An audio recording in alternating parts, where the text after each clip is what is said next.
beer and thin air. That's where I go when it's your civil rights. The GOP abuses with its three computers for manipulation and the districting of nations that are very far away. And the way it turns out, if you're black, they won't count the black vote. You know, in old days, I used to get dropped in a lockbox. But in 2000, we were tossed in dumpsters and vacant lots. Now they got computers that'll save all that trouble by just not recording the vote in the first place. Is there anything we can do? Man, I've been trying to warn everybody the last 4 years. Oh, some have tried to make a difference. The public apathy prevailed and they waited till the last minute. I'm afraid it's too late now. Oh, I'm a black vote. Who I'm for, you never know. I'll just be erased, flush down the toilet bowl. This time don't be surprised if they take it to the street when the fascist cracker has its neo-convict. Weasel and cheat and try to take the civil rights away. In the top neighborhood where your vote ain't no good. I'm a black vote. 10:03, this has to be a mistake. Anyway. Oh, the time, yeah. Shannon Doherty is our beaded curtain. I forgot all about that because we're like way off. We have a routine that generally we do here in terms of checking this out and checking that out and get ready to do the show about 10:30, you know. About 30, man. 10:45. But when Howie's not there and they play the tapes, it ends right around 10 o'clock. And so as a result, we'll have to do a little catch-up, as Teresa Heinz-Kerry would say after she bitch-slaps Laura Bush one more time.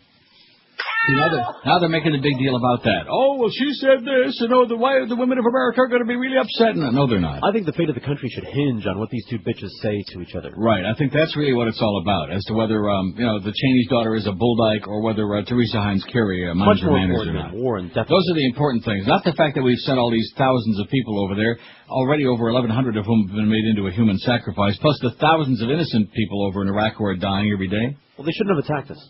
Yeah, that's right. I forgot about that. And the fact that the people in the media are telling us, like they did last night on Aaron Brown, on the whiny Aaron Brown on CNN, that they can't even go outside to do their job because it's so treacherous and so dangerous. And to quote the words of a couple of the correspondents, we're only seeing the tip of the iceberg in terms of the nightmare that exists on the streets, not only of Baghdad, but of all the major cities all over Iraq. But nevertheless, they're throwing rock candy at them. Things are going really well. Oh, we're fine. Well, speaking of rocks, we use that expression borrowed from the Mad Dog, dumber than a box of rocks. I love that. I can think of so many people who fit into that category. But anyway, boxes of rocks were blamed for shutting down both the north and southbound I-95 between Sample and Hillsborough Boulevard in North Broward County this morning. An FHP spokesman be saying. The suspicious packages were discovered around 8:15 this morning, and the Highway Patrol and the BS began shutting down the roadway. About 20 minutes later, the bomb squad was called in, looking for una bomba grande. But well, let's see. The packages were spotted under the Southwest 10th Street overpass. Southbound lanes were shut first. Northbound lanes followed shortly after 9 a.m. I'm sure we had this all on the air, didn't we? During some of our news updates during the Stern Show? Yeah. Do we actually do any, cut-ins of anything during that show or just spots? No. Oh, Right. boy. So, in other words, the world could be ending. We could have, nuclear bombs falling on Sweetwater. What's that got to do with lesbians? That's true. The closure backed up southbound back to Palmetto Park Road in South Palm Beach County line. What, this? Well, it's a Sun Sentinel. Several accidents were reported in the southbound lanes and drivers being detoured off the interstate at Hillsborough Boulevard. Several accidents, accidents they reported in the northbound lanes because they just all get wiggy. Highway Patrol Lieutenant Roger Reyes said officials opened the suspicious boxes and found decorative rocks. Oh my gosh. He had no idea how they got there, but said police did the right thing in shutting down the roadway until they could determine what was inside the packages. What's in the box? They should have called in Brad Pitt. Did they use one of those robots to open one of the boxes? To open the decorative rocks. So, dumber than a box of rocks never fit in better than it did right now. Here's the facts to start my morning today. Also, somebody... I'm pretty good at recognizing voices. Somebody came in this morning who shouldn't have been in there. You know what I'm saying? I don't want to hear that voice ever again. Someone who just continues disturbing and agitating. We're going to have to take, legal action. Remember what happened when IOD got sold to Paxson? Mm-hmm. and my good close personal friend Bob Green was going around, oh, Neil, it's got to be really great working for the religious passion, doing that stuff, kind of like agitating, like rubbing it in, rubbing salt in the wounds after they threw us to the wolves. Little did he realize that eventually I'd get paid off for 7 months for going on vacation, but nevertheless, just the way some of these people operate. Just leave me alone, Miss Muff, okay? Just go do your thing, sit there, play the dump button monkey routine, and just leave us alone. We're doing just fine. And the numbers that come in, the ratings come out 11:30 this morning, the summer rating book. They'll be whatever they are, with you, without you, etc. We'll be just fine. Because anybody that would be a messenger boy for a crazy person and just go out of their way to agitate and aggravate, nobody needs that. You know what I'm saying? No. Yeah. So anyway, here we start with the facts from us, unsigned, of course, although this looks like one of the chronic faxers, doesn't it? Yeah, it is. Yes. This is one of our... Definitely one of our regular faxers. I was surprised to see you've indicated support of Amendment 4 on the Florida ballot on your website, and it goes on to know that I'm an animal lover and about the dog racing industry. Let me say it again for the last time. 2 separate issues. If you want to start a campaign to outlaw dog racing in Florida and all over North America, that's fine with me. I'll even support it. How do you like that? Because I know exactly what you're talking about.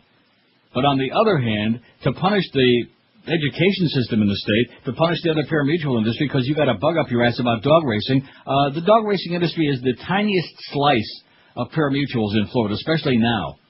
It's almost non-existent already. So to give me a song to dance about being against Amendment 4 because somehow if you vote against that it's going to make dog racing disappear, which it won't. 2 separate issues. So this song to dance that you keep, this is about the 4th time they've tried to peddle me. I'm enthusiastically and 5,000% in favor. Vote yes on Amendment 4. Those evil one-armed bandits, baby, the slot machines, which only would be at the pari-mutuels, and the money is very specifically earmarked to go on top of all the funds for education. Not like the lottery, which turned out to be a shell game, bait and swish. It's written right into the legislation. So you read it, go on our website, read exactly what it says, and then I'm sure you'll agree with me. We want it badly. Not just because of the revenue it's going to bring in, but in terms of the idea. When I go out to Woodbine and play the slots out there, in spite of what George says, and of course Josh agrees with me because he thinks George is going to give him some money, the fact of the matter is I have a great time. It's the people out there of all ages, male, female, young, old, in between, and you'd be amazed how many young people out there plunging their brains out having a great time. Yay. And occasionally winning a few bucks. Yeah, that's right. Everybody out there is gay. Of course, it's here, so I mean, it's everybody anyway. Now, let's see. I'm thrown off because we started at 10 o'clock. I know, I'm telling you. Who do we have? We have Shannon Doherty. Aye. Does she need an introduction? Well, it kills time talking all about her. Well, no, I don't have to kill time because we got the ratings coming at 11:30, and then I have this long letter that I'm going to read. In fact, it's great that it worked out this way because ordinarily I would never have time to read that. Shannon Doherty, 90210, Scare Tactics, and... but how old is she and how big are they, etc. Yay big. They're about this big, bigger than a bread box. Bigger than a rock box? Bigger than a box of rocks. In fact, speaking of rocks, take a look at it. But don't let John Ashcroft see your hands moving, okay, because he gets really porked off when that happens. Okay, let's see, the poll result from yesterday. Trying to get this organized here today because we got those numbers coming in at 11:30, and the pressure's going to be on Howard Stern and George. Yeah. Don't you think? Well, Howard's it's a summer book. Now, let's see, it's July, August, and September. Those 3 months. And we know we had a couple of pretty good months in July and August, and then I came back at the end of August. So if I held up my part of the bargain in September, and if we had a real goose thanks to the Stern thing, we should be doing just fine here at midday. And as far as the rest of the station's concerned, and the morning should go way up there with a full month of Stern, a little month plus, right? That's fine. And then, of course, the Mad Dog, who always just checks in with huge numbers. All right. By the way, he'll be at Hooters in the Pines at 2 this afternoon, the Mad Dog. And Hank and Eddie K will be doing their show at Calder, plunging their brains out, speaking of gambling. See, I know a lot of the fuddy-duddies and the born-again Bible thumpers out there, you don't want the slots at the casinos because, it's more gambling, we have enough gambling. Well, what the hell difference does it make? Gambling is gambling. Right. If you can go to church bingo, then I can go play the slots or play the ponies or whatever the hell we want to do, okay? Sin has no size. But the fact of the matter is that it's money that's going to come in that the state has got no freaking idea where else to get it from. So don't give us a song and dance about the poor dogs and this and that. Separate issue. Now, what was I just saying? Shannon Doherty. Here's yesterday's poll result. Which of these best describes George W. Bush? No, I was predicting the... And, of course, now let's see. When was Hank serving that grotesque 6-week suspension? That was really bad. Totally unacceptable. But I think the last part of this, he's been back for what, about 3 weeks now? What would you say, Josh? Sounds about right. Yeah, it sounds about right. About 3 weeks. So most of the last month of the rating period, he's been back. So the humper will goose it up. Of course, you know who did a pretty decent job in there? Like in the last, who was on yesterday? Our good close friend Mo, the Mo Man. He's the man of the Mo Man, our main man. In fact, let's send him the man. 2,349 votes. Which of these best describes George W. Bush? Oh, look at that. Would mean she'd be able to communicate with her captors. That poor lady, the care director in Iraq, pleading for her life. And, of course, generally we've seen the pattern of what happens right after they plead for their life. Don't cut! Yeah, it's like... Oh, my God! It's a severed head! Right. So we sure hope that doesn't happen because she's a wonderful, altruistic lady who's been doing great work over there, and that's what's going on, because it's a slaughterhouse, in spite of what your administration keeps telling you about how everything is going just fine, and we're going to have free and honest elections. Oh, and by the way, did you see Alawi almost got it yesterday? Yeah, almost. In Mosul. In Mosul, there was a bomb went off right next door. Kind of like the bomb that went next door to where Saddam was hanging out that night.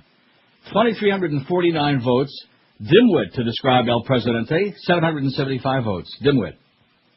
Smirking Chimp, 633.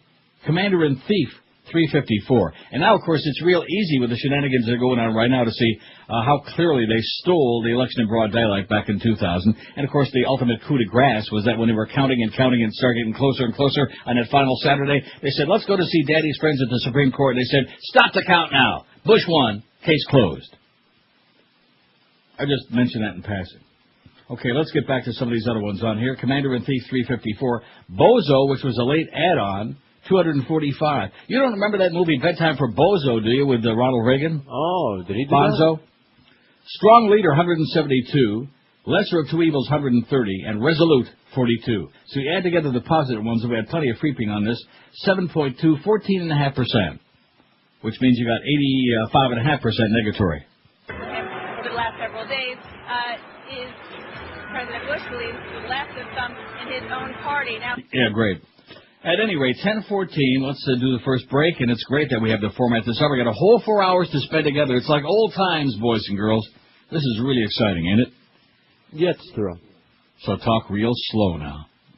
In fact, maybe we'll even sneak in one call before the break. WQAM. What's up, Neil? How you doing, buddy? Pretty good, Pally. Pretty good. Hey, listen, first of all, two things. First of all, with the gambling. Absolutely ridiculous that we don't have gambling here. You can get on a boat, go out a little ways, and you can commit necrophilia. I mean, you can do whatever you want out there. Right. I mean, that's just ridiculous, and we get nothing from that. Correct. I mean, what's the difference? I mean, well, the difference is that now we wouldn't be putting money in Mickey Harrison's pocket. We'd be putting it in the state coffers for education. Those boat people are just robbing people blind, and we get nothing from it. Ridiculous. They are the Illuminati, I believe, the boat people.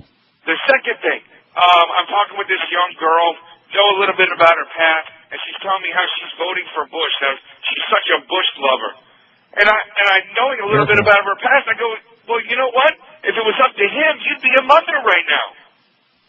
Because she's had an abortion. I'm like, I think people... She had an abortion like that girl that Bush knocked up in Texas, and he drove her right to the abortion clinic? Absolutely. Wow. And then she gets all offended. People get offended.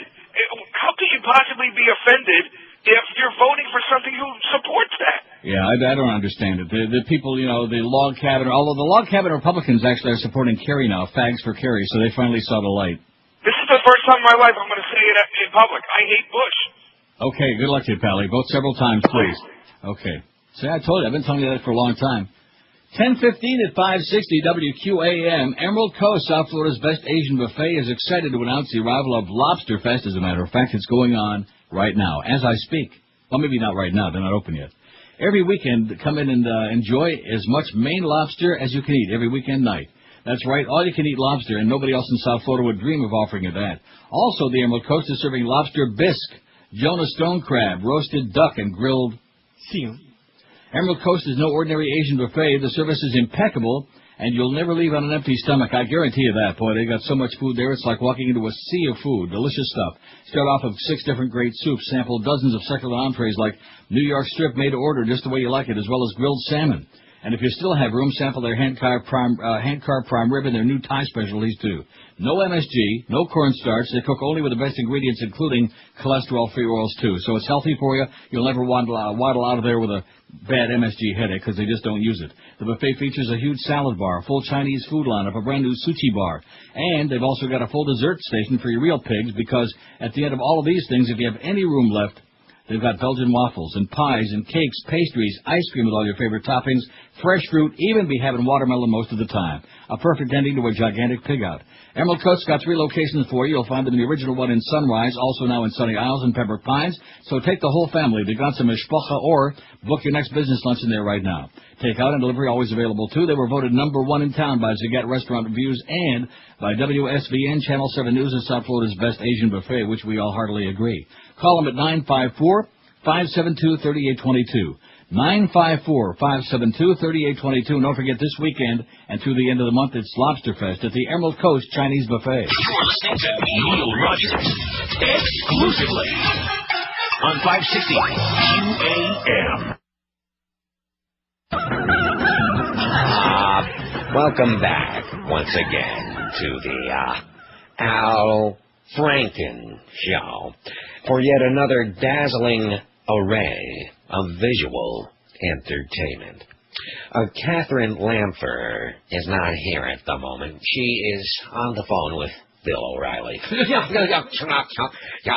I never acknowledge her anyway.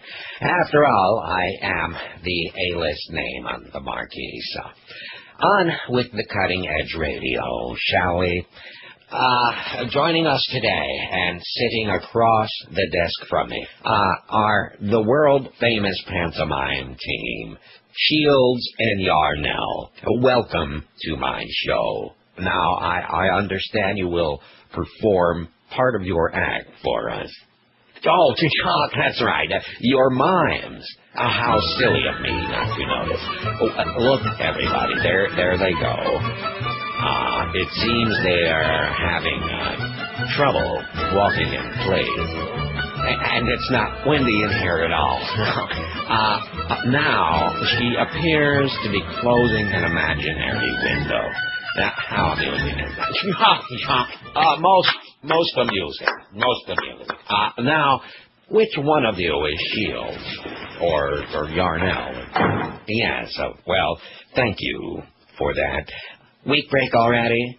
Okay. Now, far be it for me to promote other shows here at Air America, but nevertheless, I should remind you to tune in to the Janine Garofalo show tonight, where her guests will be her father and her long-lost Uncle Goofy. 1022 at 560 WQAM. That's my favorite, is Frankenstein, whatever his name is. He's the best. Shannon Doherty was born April 12, 1971. That makes her 23 last time I checked. Like I said, makes her 33. She was born in Memphis, Tennessee. Rhymes with 33. Yahoo! That explains it. She was in Nightlight, Hell on Heels, The Rendering, Another Day, Satan's School for Girls, Striking Poses, Charmed, The Ticket, Nowhere, Sleeping with the Devil, Friends Till the End, Friends on Your End, Gone in the Night, Mallrats. Oh, I hate those, don't you? Mallrats? Especially when you're taking a dump in the public tea room. They come up at you? Almost Dead, Burning Passion, Jailbreakers. Did I ever tell you the story at INZ that day? I was in on the throne, and there was one of them little snakes. Of course, that station was out there in the middle of nowhere, out there in Carroll City. I thought of a line, but I think snake. I'm just going to let it go. Not the kind you're thinking about, and the kind that we could talk about back in the day, but a real snake.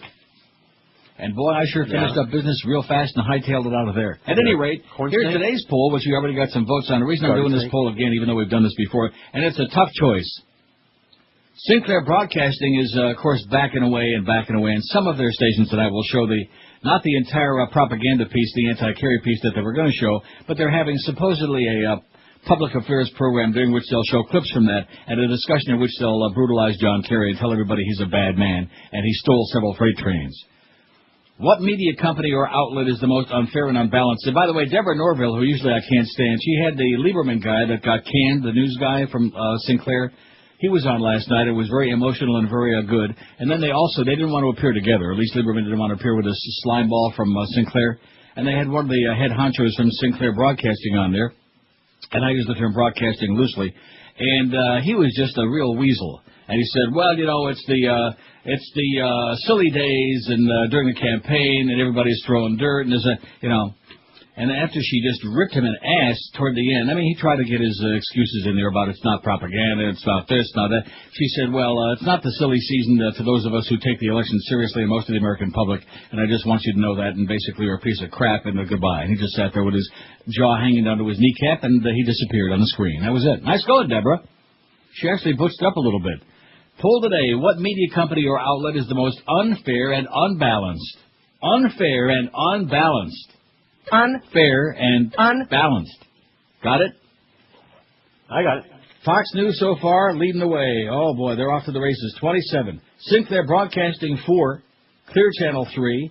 CNN 3. CBS 3. ABC 1. None for MSNBC, and that's because nobody watches it, or NBC on the first... Did I leave off somebody? No, I got them all. I mean, there's some other outlets you might want to put on there when we eventually get to your calls. Eventually. Down the road. This letter is a letter written to, an open letter to George W. Bush, and it's written by Donna Marsh O'Connor. Now, you had her on the air. Yeah, I was on vacation last week. She called. She didn't know she was calling the on-air line, but that happens, you know. And very nice lady, and, our heart goes out to her, and nevertheless. Right. She writes articles, she's written an article anyway that was on Smirking Chimp that we had on our website. And it's long, but we have plenty of time now. We don't have to do another break till the end of the hour, so we got some time thanks to Howard being away today. Good. Thank you, Howard. It's a good letter. Robin, and Baba Booey, and Artie. It's an open letter to George W. Bush on the 33rd anniversary of my daughter's birth from Donna Marsh O'Connor, mother of Vanessa Langer. Carbon copy sent to Senator John Kerry. She says, sometimes, Mr. Bush, it's the smallest of details that makes everything click. The smallest of details. Right now, Mr. Bush, I'm looking at your watch. It's an item of clothing accessory, and unlike your other costumes, it's one that is particularly revealing. On Halloween, my daughter would be 33 years old. Her child would be almost 3. 7 weeks before her 29th birthday, Vanessa, 4 months pregnant, ran from the falling towers of the World Trade Center. She didn't make it. Her body, and in the small body of her unborn child, was pulled from the rubble of the fallen towers on September 24th, just 10 feet from an alley between towers 4 and 5. It's important for me to tell you that she was on the phone to her uptown office 5 minutes after the first plane hit Tower 1, explaining how she and others in Tower 2 were safe. Here is what you did regarding specifically the events of that morning. You vacationed before, during, and after August 6th, the day you were handed the presidential daily briefing that said very clearly Vanessa Langer and many other Americans were not safe. After the first plane hit Tower 1, the fact of PDB did not click in your mind because it didn't cause you to act, to turn on a television, to contact the Pentagon. You sat so you didn't frighten a group of children. You didn't worry about Vanessa's brothers or the young children who would certainly be directly affected by that event. You did not, like her 14-year-old brother, rush from your seat and head for a phone, desperately trying to reach out, to fix, to save. You sat. You said 2 weeks to the day before the general election of 2004 that you would protect Americans. That is, according to you, your primary responsibility as Commander-in-Chief. No terrorist would get us. No terrorist would attack us. You said this with your arm extended, and you said, and I quote, on your watch. You said this with no sense of irony, no indication of how that text would sound to those who you failed miserably to protect. You never notified officially the airlines, flight schools, persons who lived or worked in our tallest structures. You failed in your watch and on it. Help me to understand this, Mr. Bush, because I was looking so closely at your watch. 5 minutes, Mr. Bush. 5 minutes. In that 5-minute space, my sons lost a best friend, a future that included a loving sister and her future family. And my daughter lost the only thing in life I knew she ever really wanted. In fact, you stood on September 13th on the rubble that covered my child's bones, and you began your move to have the war you'd been planning since the beginning of your term in office. You, Mr. Bush, used my daughter's murder to perpetrate the most hideous example of racism with the direst of consequences, and you did it standing literally on her bones. I'm going to be very honest with you, Mr. Bush. I suspect that your culpability does not begin with your failures that day. It may be imprudent to mention this now because evidence is difficult to produce, but I'm one of those pragmatists that rely on some basic fundamentals in crime solving. So let me say, when a crime is committed, we're to find suspects by exploring motive, by looking at who had most to gain. You did, Mr. Bush, you and your friends at Halliburton and your friends in Saudi Arabia, and you've never answered for this. You think with all that's happened it would be in order for you to explain all you have come to gain now and in the future in terms of both money and power? On September 11th, I was in Canada. When I heard the news, I was walking in the street enjoying what was to be the last of purely beautiful sunny mornings of my life. My cell phone rang, and every second after that call was a mix of panic, dread, calm, because this couldn't be happening, and utter absolute need to touch my daughter. What would you have done, Mr. Bush? What would your instincts have been? As a parent? I ask this because Senator Kerry during the second debate mentioned you are a good father. Are you? Have you made Americans, including your own daughters, safer? Let me tell you what I wanted that morning. I wanted to fly to New York, to put my feet on my home soil as fast as humanly possible. I wanted to get to an airport and get home.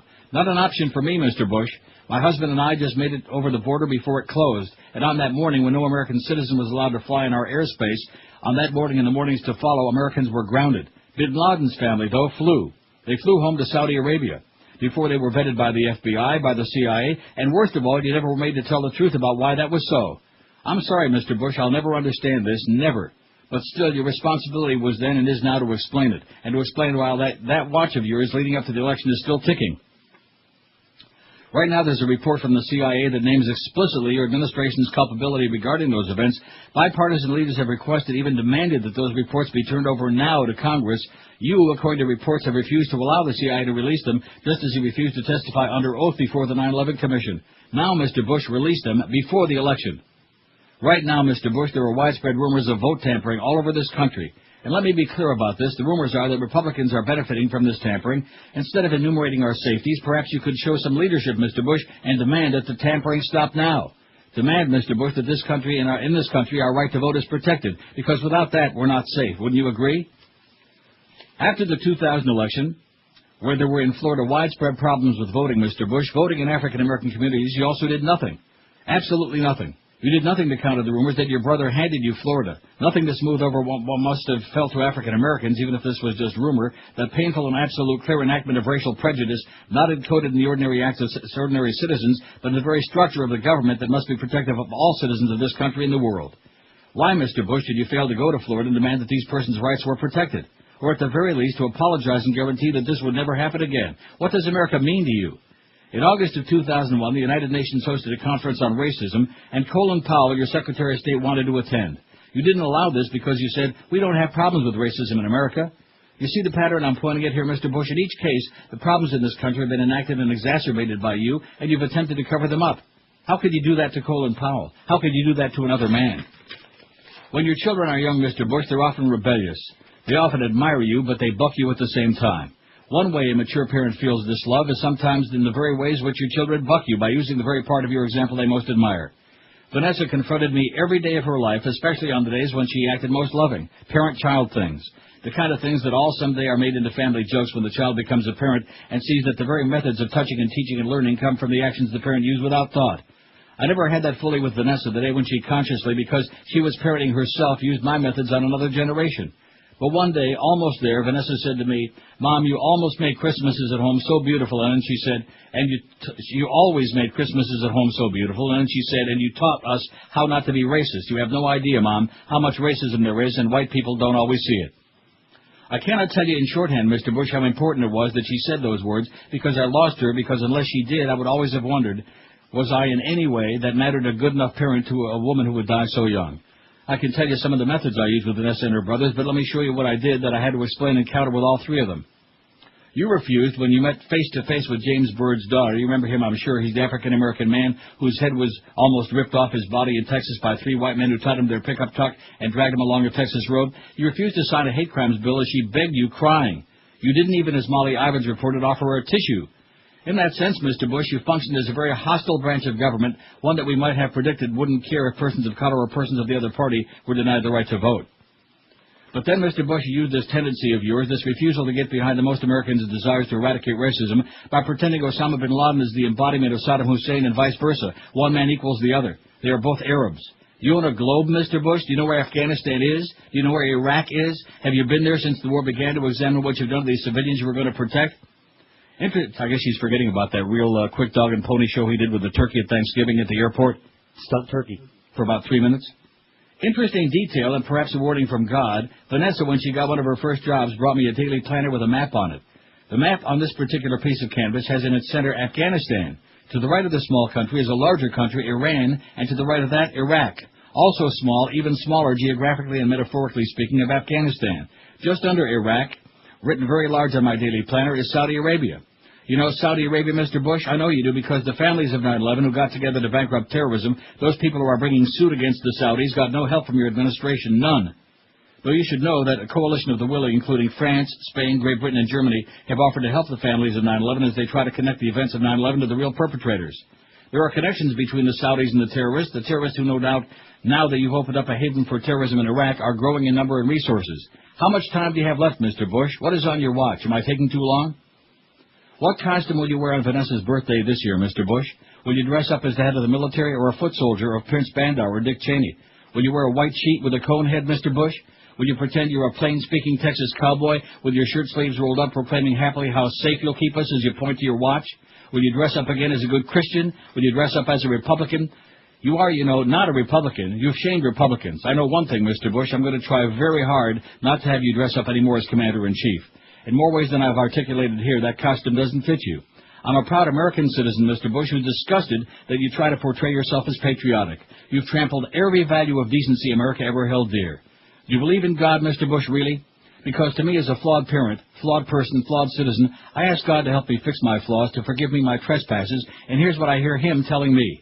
Don't let Him speak for me. If you do, it's you who fail to watch over your children. You. Wow. Yeah. Heavy-duty stuff, huh? Great job, Donna.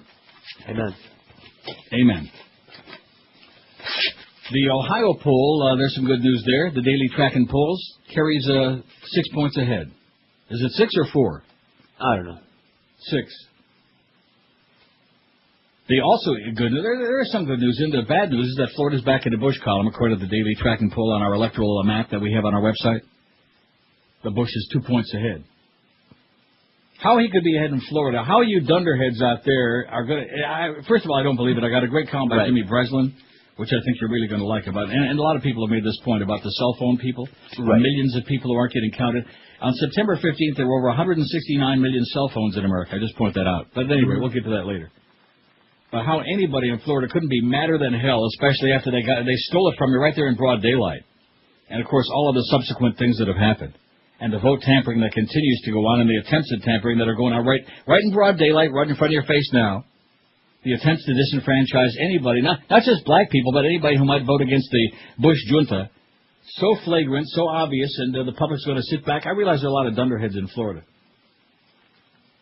Okay, let me take a look at that map again, okay? But the good news in Michigan is the Detroit News, and did I tell you it was a bogus poll, that one-day poll? And, of course, CNN was on there trumpeting yesterday. Here's the latest poll for Michigan. Bush is 7 points ahead Michigan. No chance.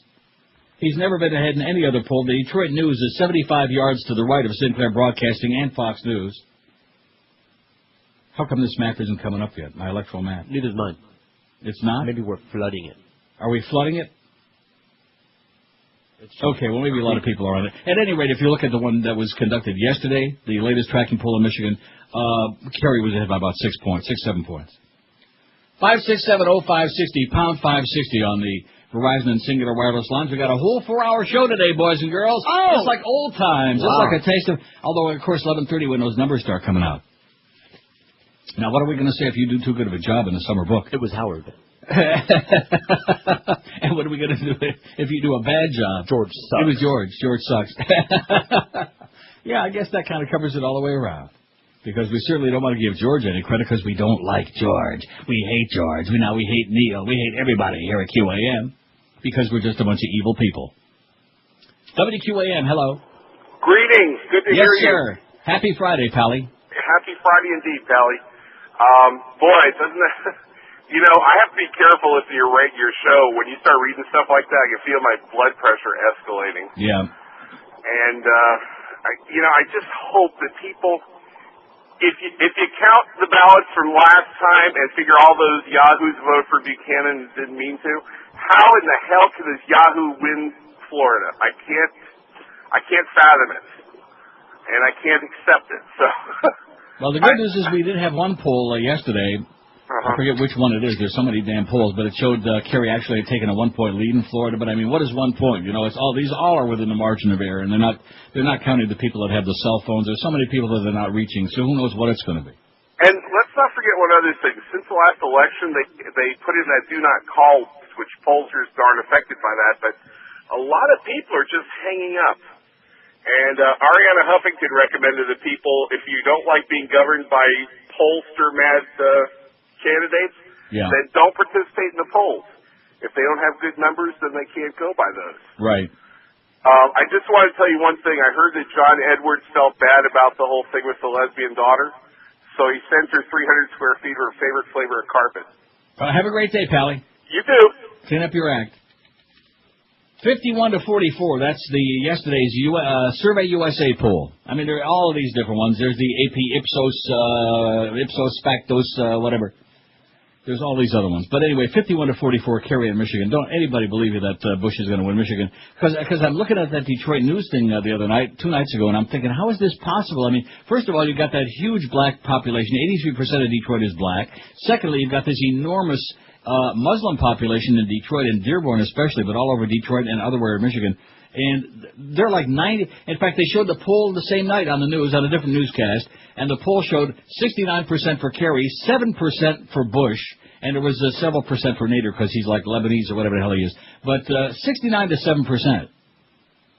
Not too many Muslims for Bush, I'll tell you that right now. Except there he is right now, except the smoking chimpanzee. Yeah. You tell him, boy. You go, boy. Dumber than a box of rocks that we found on the maybe there's something that's an omen. Do you think so? Line 9 will probably know the answer. QAM, hello. Hi, Neil. Yes, sir. That letter was very good. And one thing I don't understand why the Democrats aren't doing is making 9/11 an issue, because Bush let it happen, basically, through his inaction. Either let it happen or he helped make it happen. Right. Well, I don't understand why Kerry isn't saying, I'm not going to read a PDB that says bin Laden determined to attack in the U.S. and then go on vacation for a month in which I don't meet with anybody, and including my CIA chief. The only time in their advertising they come even close, and it wasn't really the Kerry people, it was one of those other committees, is where they show him holding Prince Bandar's hand and about their cozy relationship with the Saudis and about the price of oil and all this other. But you're right, that's one of the areas that they really failed badly. I don't understand it. It says in the 9/11 Commission report that, in the PDBs from January till September 10, 2001, bin Laden's name is mentioned 40 times in there. And this guy did nothing, And, well, that scene in Fahrenheit 9/11 when Condoleezza is testifying reluctantly, and they're putting her feet to the fire and asking her what the name of that report was, and she finally says, threats on America are plans by terrorists to attack using commercial aircraft. Bin Laden plans to attack. Right. And, another thing, too, is the outing of that CIA agent. I mean, how come we're not hearing any more about that? How come the media hasn't gone crazy with that? How come Bob Novak is still showing up there with that glib smile on his post on CNN every day with his sarcastic right-wing crap? This is just pathetic what the media has done to the public here. And the most important thing I think that I've read in all these last several weeks on the air is that article the other day about the difference between what CNN puts on the air on their international network to the rest of the world, which is why you see the rest of the world gets the real news, not just from them but from BBC and CBC, and why overwhelmingly they're opposed to Bush, as opposed to the propaganda they put on for domestic consumption. Right. Well, they not only outed her, but they made everybody overseas who even thinks about cooperating with the CIA, they're going to say, no, I could get exposed, I could get killed. I mean, they did tremendous damage to this country with that. So why aren't we saying, do you want to re-elect an administration that did this? I mean, the Democrats are continuing to wimp out. If they really held their feet to the fire on these things, they'd be 30 points ahead by now. Yeah, because, I mean, that is the issue. Security is the issue we're losing on. So, I don't know. Hopefully they're going to wake up. It's getting a little late, but they need to do it. Good luck to us, Pally. Thanks, Neil. Yeah, there's only been one terrorist attack against this country by any foreign group in the history of the country. That was on 9/11. That was under the watch of George W. Bush. That was after a series, like this guy says, of warning after warning after warning. And if you read the Richard Clark book and many of the other books, and you listen to that clip that we play, he didn't give a crap about Osama bin Laden. They had bigger fish to fry. From even before the moment of 9/11 happened, just like that letter I just read that Donna wrote, the open letter to Bush, they already had their plans, the neocons, of going into Iraq to take over the Middle East and to unfold their global plans. They're a bunch of crazy people. And once upon a time, I know that there are a lot of people aren't old enough, but you don't have to be really old to remember when these right-wing extremists used to be considered the lunatic fringe, the Pat Robertson types, the Jerry Falwells, the religious right-wing wackos. They were considered the lunatic fringe. Well, when Reagan got in, I can remember going on here and saying, well, guess what? Now they've taken over for a while. And then, of course, Clinton came along, and they interrupted their plans for 8 years, which is why from the day he came in office, they tried to get him out of there. That's why we had Monica Gate and all this other crap that went on. And Whitewater, you name it, anything they could possibly do to get his ass out of there, because he was interrupting their plans.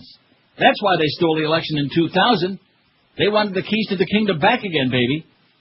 And so the very people who used to be laughed at and called a lunatic fringe in the country, now they're running it. They're all going to laugh at you. Exactly. What am I getting excited about? The letter is up on the website, by the way, Donna. Good. The letter is on our website, the one that I read on the air, which I didn't read all that well, but it's on there. WQAM, hello. Neil. Yes, sir. How you doing, buddy? Great. Hey, listen, are you going to have that article on your website that you just read, man? It's on there right now. I just got through saying that, but you didn't hear it because you were on the phone. It's on there right now. Okay, great. Hey, listen, one more question. How do I get that bit with P. Diddy on Regis? I tried to go on your website and get it. I couldn't pull it up. Is it on there? No. Oh, it's not on there. That's probably why. Well, we'll see if we can bend Eric's arm and get it on there. Hey, great, man. Thanks, Neil. And have a great day. All righty. Bye-bye. P. Diddy and Remus? Regis. Oh, and Regis. I thought he said Remus. If Remus is on there, I'll play it right now. I love Remus. Let's play the song of the South. All right. 1046, 567-0560, pound 560 on the Verizon and Singular Wireless lines. The Florida Department of Law Enforcement has set up a statewide task force to investigate voter fraud complaints in Florida, saying, just like Donna said in her letter, saying problems are popping up in so many places, it doesn't make sense to investigate them separately. Problems are popping up in so many places, it doesn't make sense to investigate them separately. Oh, my God, how could this be? They couldn't Not do in that again. America. Not in the land of the free. Not again. Not in a government that would lie to you and fix elections right out in broad daylight. The department's received complaints about voter registration or absentee ballot issues in Bay, Leon, Orange, Alachua, Broward, and Dade counties, and also plans to work with investigators in Duval County who already are looking into fraud allegations there. We're finding that there appears to be some common thread between some of the investigations that are occurring, said FDLE spokesman Tom Berlinger.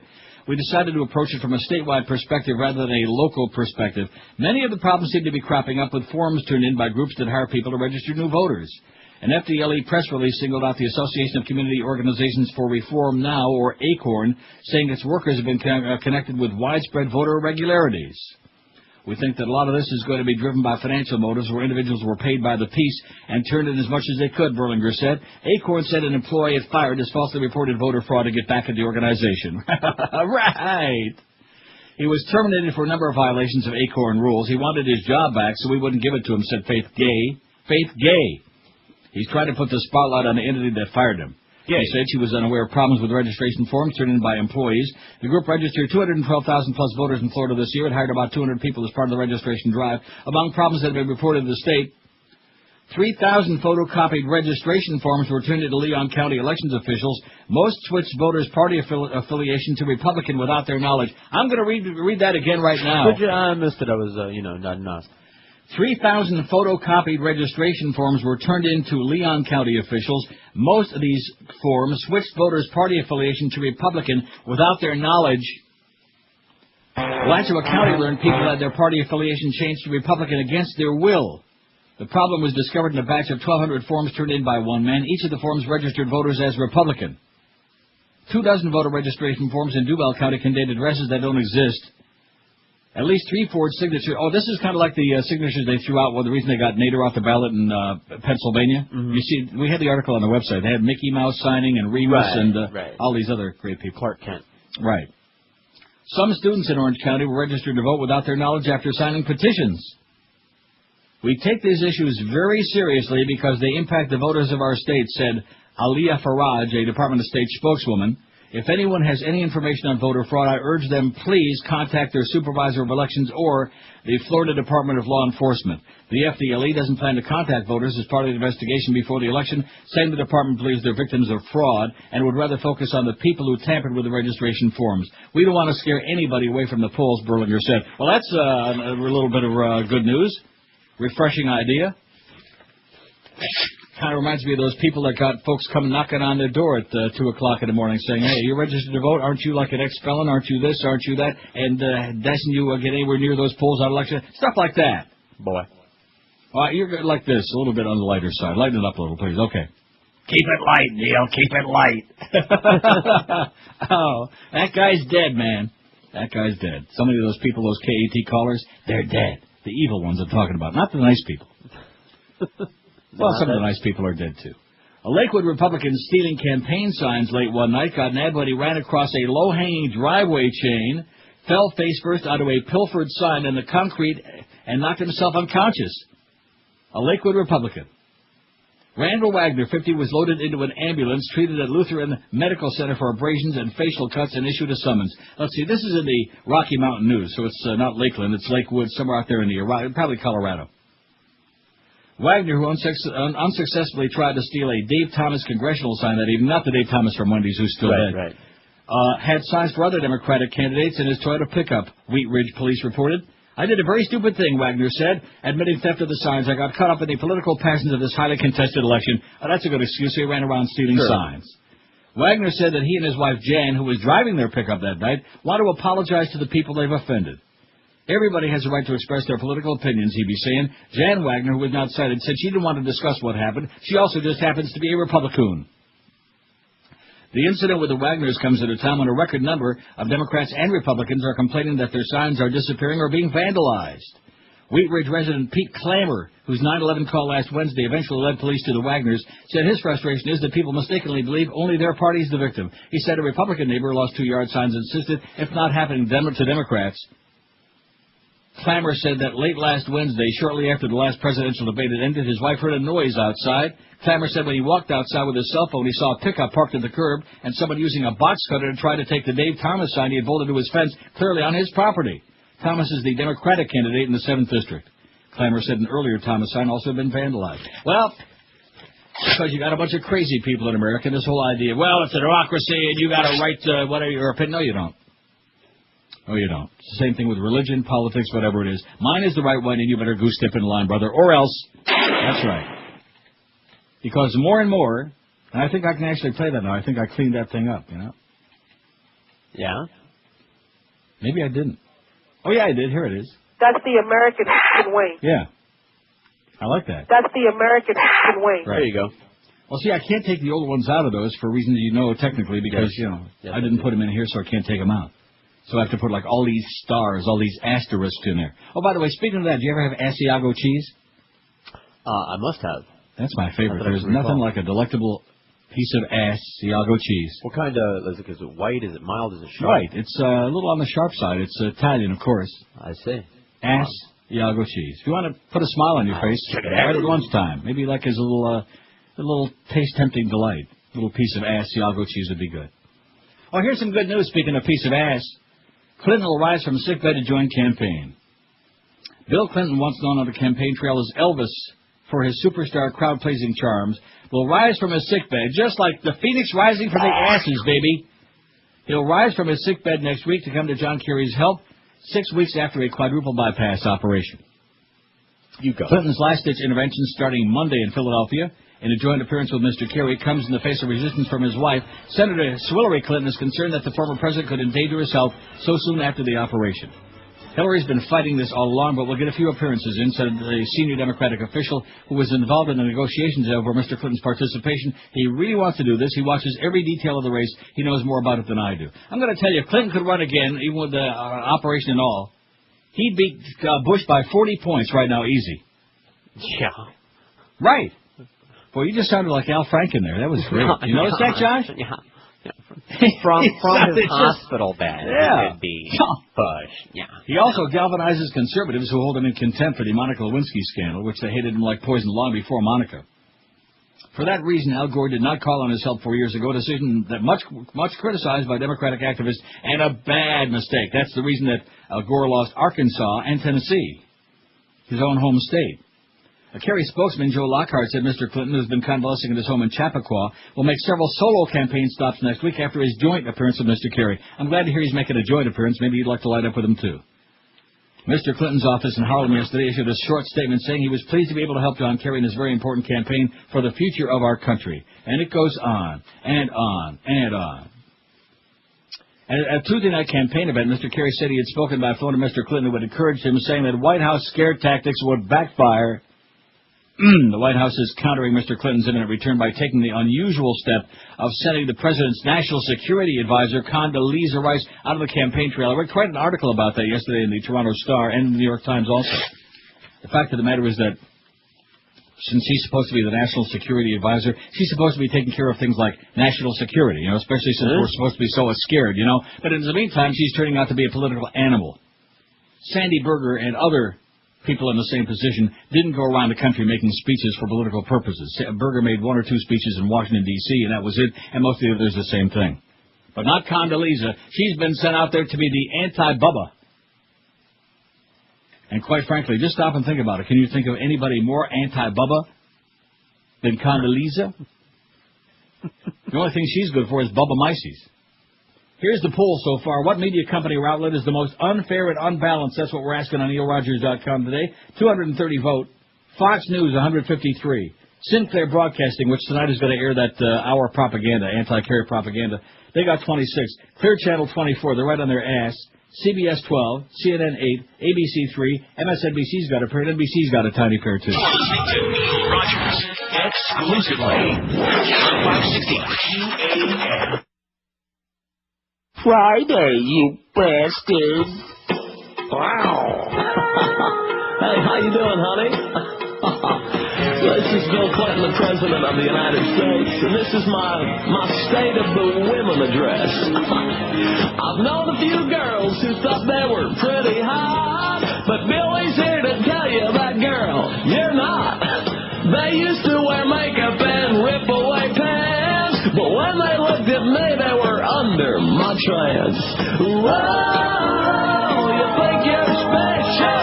Whoa, you think you're something else? So, Paula Jones, you got a new nose. That don't impress me much. Well, you got the brain, but have you got the touch? Now, don't get me wrong, well, I think you're alright, but that won't keep me warm in the middle of the night. That don't impress me much. Let's move along, shall we? I think you'll remember this one. She had a tape recorder that she kept on her phone, and after she ate steak, she would bury the bone. She got herself some lipo and a tummy tuck, but she's still as ugly as a hockey puck. Whoa, she thinks she's something special. Whoa, she thinks she's something else. So, Linda Tripp got some surgery. That don't impress me much. Well, you got the brain, but have you got the touch? Now, don't get me wrong, yeah, I think you're alright, but that won't keep me warm in the middle of the night. That don't impress me much. I haven't forgotten me, buddy. Oh, yeah, how about this next one? A big, chunky girl with a purple beret. That damn Gap dress nearly put me away. Little secret meetings in the corridor. I could have taught Wilt Chamberlain how to score. Whoa, she thinks she's special. Whoa, she thinks she's something else. So, Monica, you lost 40 pounds. That don't impress me much. Well, you got the brains, but have you got the touch? Now, don't get me wrong, well, I think you're alright, but that won't keep me warm in the middle of the night. That don't impress me much. I'm saving the best for last. Well, I tried to cut the brakes on her car. No offense, but I think I'd rather sleep with Kevin Starr. When she gives birth, I think her offspring should hatch big old legs and an ass to match. Oh, she thinks she's special. Oh, she thinks she's something else. So, Hillary, you're going to be a senator from New York. That don't impress me much. Well, you got the brains, but have you got the touch? Don't get me wrong, well, I think you're alright, but that will keep me warm in the middle of the night. That don't impress me much. Thank you. That is my State of the Women address. I love you. We love you, Bubba. We want him back. Yeah. 1104 at 560 WQAM. Mad Dog from the Hooters in Pembroke Pines at 2. Humper and Eddie K at Calder doing their show out there, plunging on their way from 4 to 7. Orlando Alzaghiri, the big at Hooters in Doral at 7 o'clock. Boy, our people are everywhere. We got them sprinkled all over the place. And then Eddie K at 10. Boy, Eddie K doing double duty today. Brad says, ever check out Newsmax.com? Oh, yes, I must say, let's get that on our poll today right away. Newsmax.com. And I'll add another one of my own on there, FreeRepublic.com, where the Freepers say, Jeepers, Creepers, let's get whatever. FreeRepublic.com. Right. No, FreeRepublic.com and Newsmax.com for the right-wing delusionals, man. People who are 75 million yards to the right of Hitler. Unbelievable. Crazy people. In fact, if you click on those websites, you can hear those sounds in the back. That's what that is. Speaking Crazy of people. Now, what's this thing about Stanley G. Hilton that you sent me? That's something that came across on the fax machine for you to digest. I see. There's a suit. There's a suit. Stanley G. A lawsuit. No, it's a suit, Greg. It's a suit. Stanley G. Hilton has filed a class action lawsuit in federal court in Northern California against high officials in the current Bush administration, including the federal government, Bush, Cheney, Rice, Mueller, Tenet, Rumsfeld, and Ashcroft, for complicity in aiding and abetting and facilitating the 9/11 attacks. Well, his suit contends, and we strongly concur, and this is a we being the 9/11 Review Organization, that the defendants did so in order to launch unconstitutional aggressive war against the sovereign states of Afghanistan and Iraq, declare political opponents enemy combatants, suspend the Constitution indefinitely, etc., all for sordid political ends which subvert the very system of laws and Constitution the defendants have sworn to uphold in their orifices. The suit alleges that Bush, as president, violated the U.S. Constitution by deliberately lying and defrauding the U.S. Congress into passing an Enabling Act resolution in October 2002 authorizing Bush to wage aggressive war on Iraq. The war is unconstitutional and an illegal drain on U.S. taxpayers' funds in the Treasury.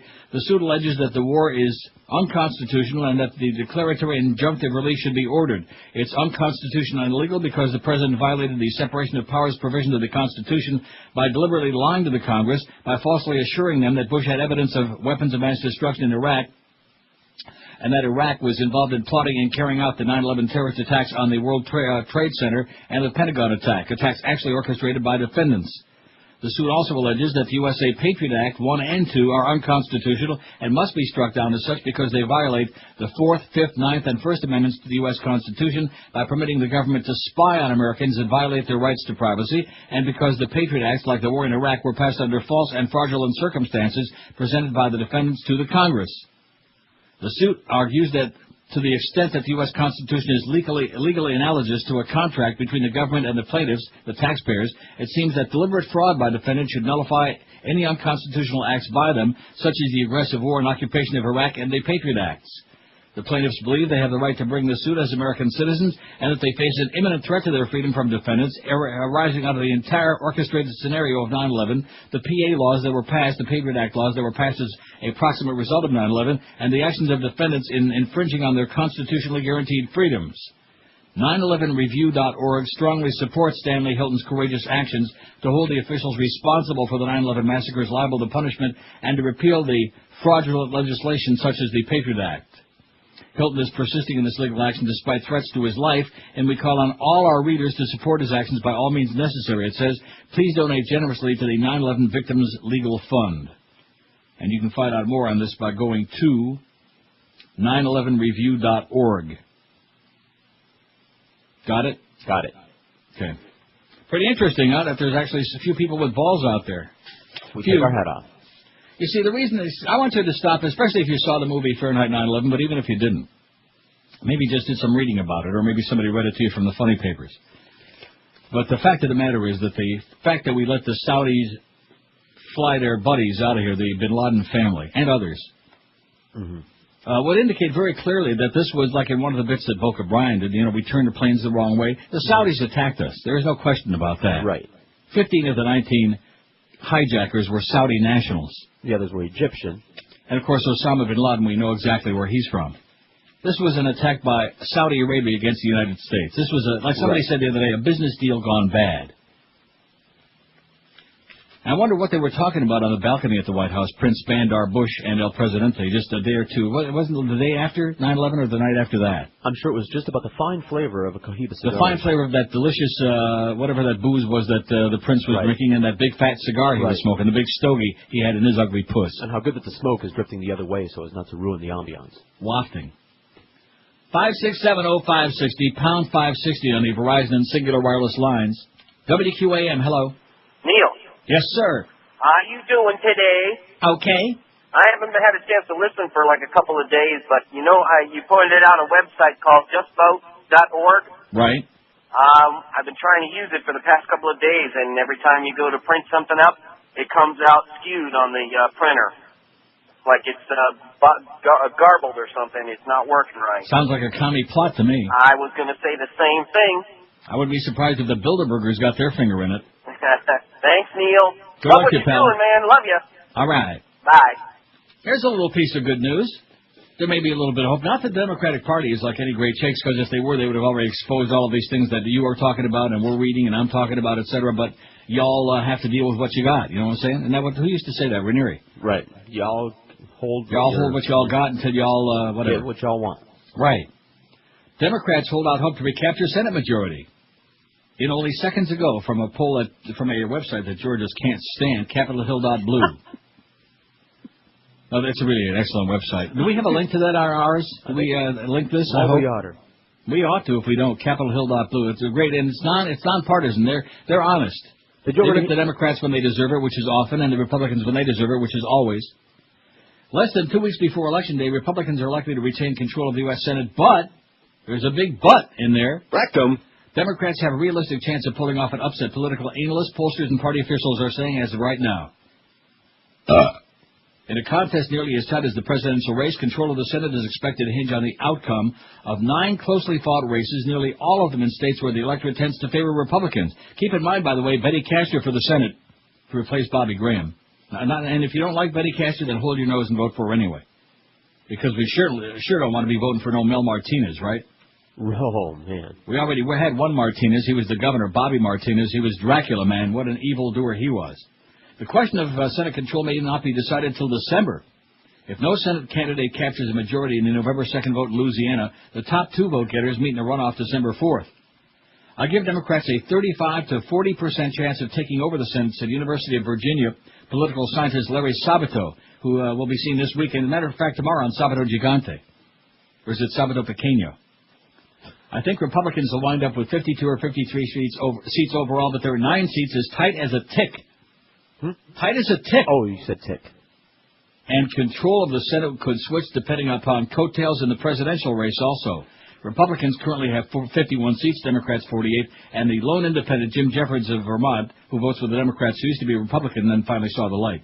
The Democrats should close out the election within striking distance of regaining control of the Senate is remarkable, given that they're defending 19 seats in this election cycle, and Republicans only defend 15, including 5 Democratic vacancies in conservative southern states, Georgia, Florida, Louisiana, North Carolina, and South Carolina. When people first started talking about these retirements, Democrats were in despair, thinking they'd have to defend these 5 seats and plus pick up 2 more. It's really tough. They thought they were going to lose all 5. North Carolina State University political science professor Andrew Taylor said. No relation to the great harness driver Ted Taylor. Against these doomsday scenarios 6 months ago, it doesn't look quite so bad now for Democrats, Taylor said, but it's still an uphill battle, also not related to Eddie Taylor. Republicans will almost certainly pick up a seat in Georgia, where conservative right-wing Democrat Zell Miller is retiring, fascist. Democrats, however, are expected to pick, or is it high ever? Who used to say that? Some redneck, high ever. I think Lyndon Johnson used to say high ever. Democrats, however, are expected to pick up the seat of retiring Republican Senator Peter Fitzgerald in Illinois, where polls show Democrat Barack Obama with a massive lead, huge lead over right-wing lunatic Republican Alan Keyes. I wonder if Alan Keyes thinks that Mary Cheney is what's the term he used for lesbians? Hedonist. A hedonist, miserable, no-good, low-down bitch. Alan Keyes, you phony baloney, Schwarzer, Bible-thumping. He's going to get a thumping man election which he never saw. Barack Obama's going to stick him where the moon don't shine. 11:13 at QAM. You're listening to Neil Rogers on 560 QAM. A stench of cow manure hovers over this performance by the Dolphins. He's the chosen child of the Holy Ghost. They call Senator Sammy Brownback crazy. Brownback crazy. You control your mind, the divine way, for the Christian Republican way. He's on a mission from God to protect you and I from dirty words and those liberal lies. If he don't like you, then he will find you. He's your Bush buddy and takes Clear Channel money. Sammy Brownback lives in a place where white men seem to gather. Brownback's crazy. Brownback crazy. Brownback, Sammy Brownback. Brownback, Sammy Brownback. He likes to bite and pour him on his heavenly buzz. That's why he's got brown on his back and on his head. Lives in a house filled with smooth white men. He's a mincing queen who's better than you and me. Sammy Brownback lives in a place where white men plead together. Brownback crazy. Brownback crazy. Brownback, Sammy Brownback. Sammy Brownback,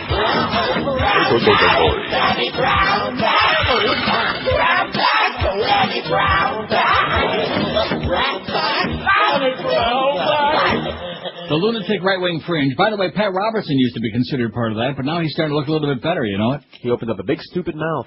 And as a matter of fact, not only are they calling him a liar, Karen Hughes, who it turns out that even Tucker Carlson on CNN called her the biggest liar in the history of mankind because she called him a liar, and he said that she's delusional and a crazy person.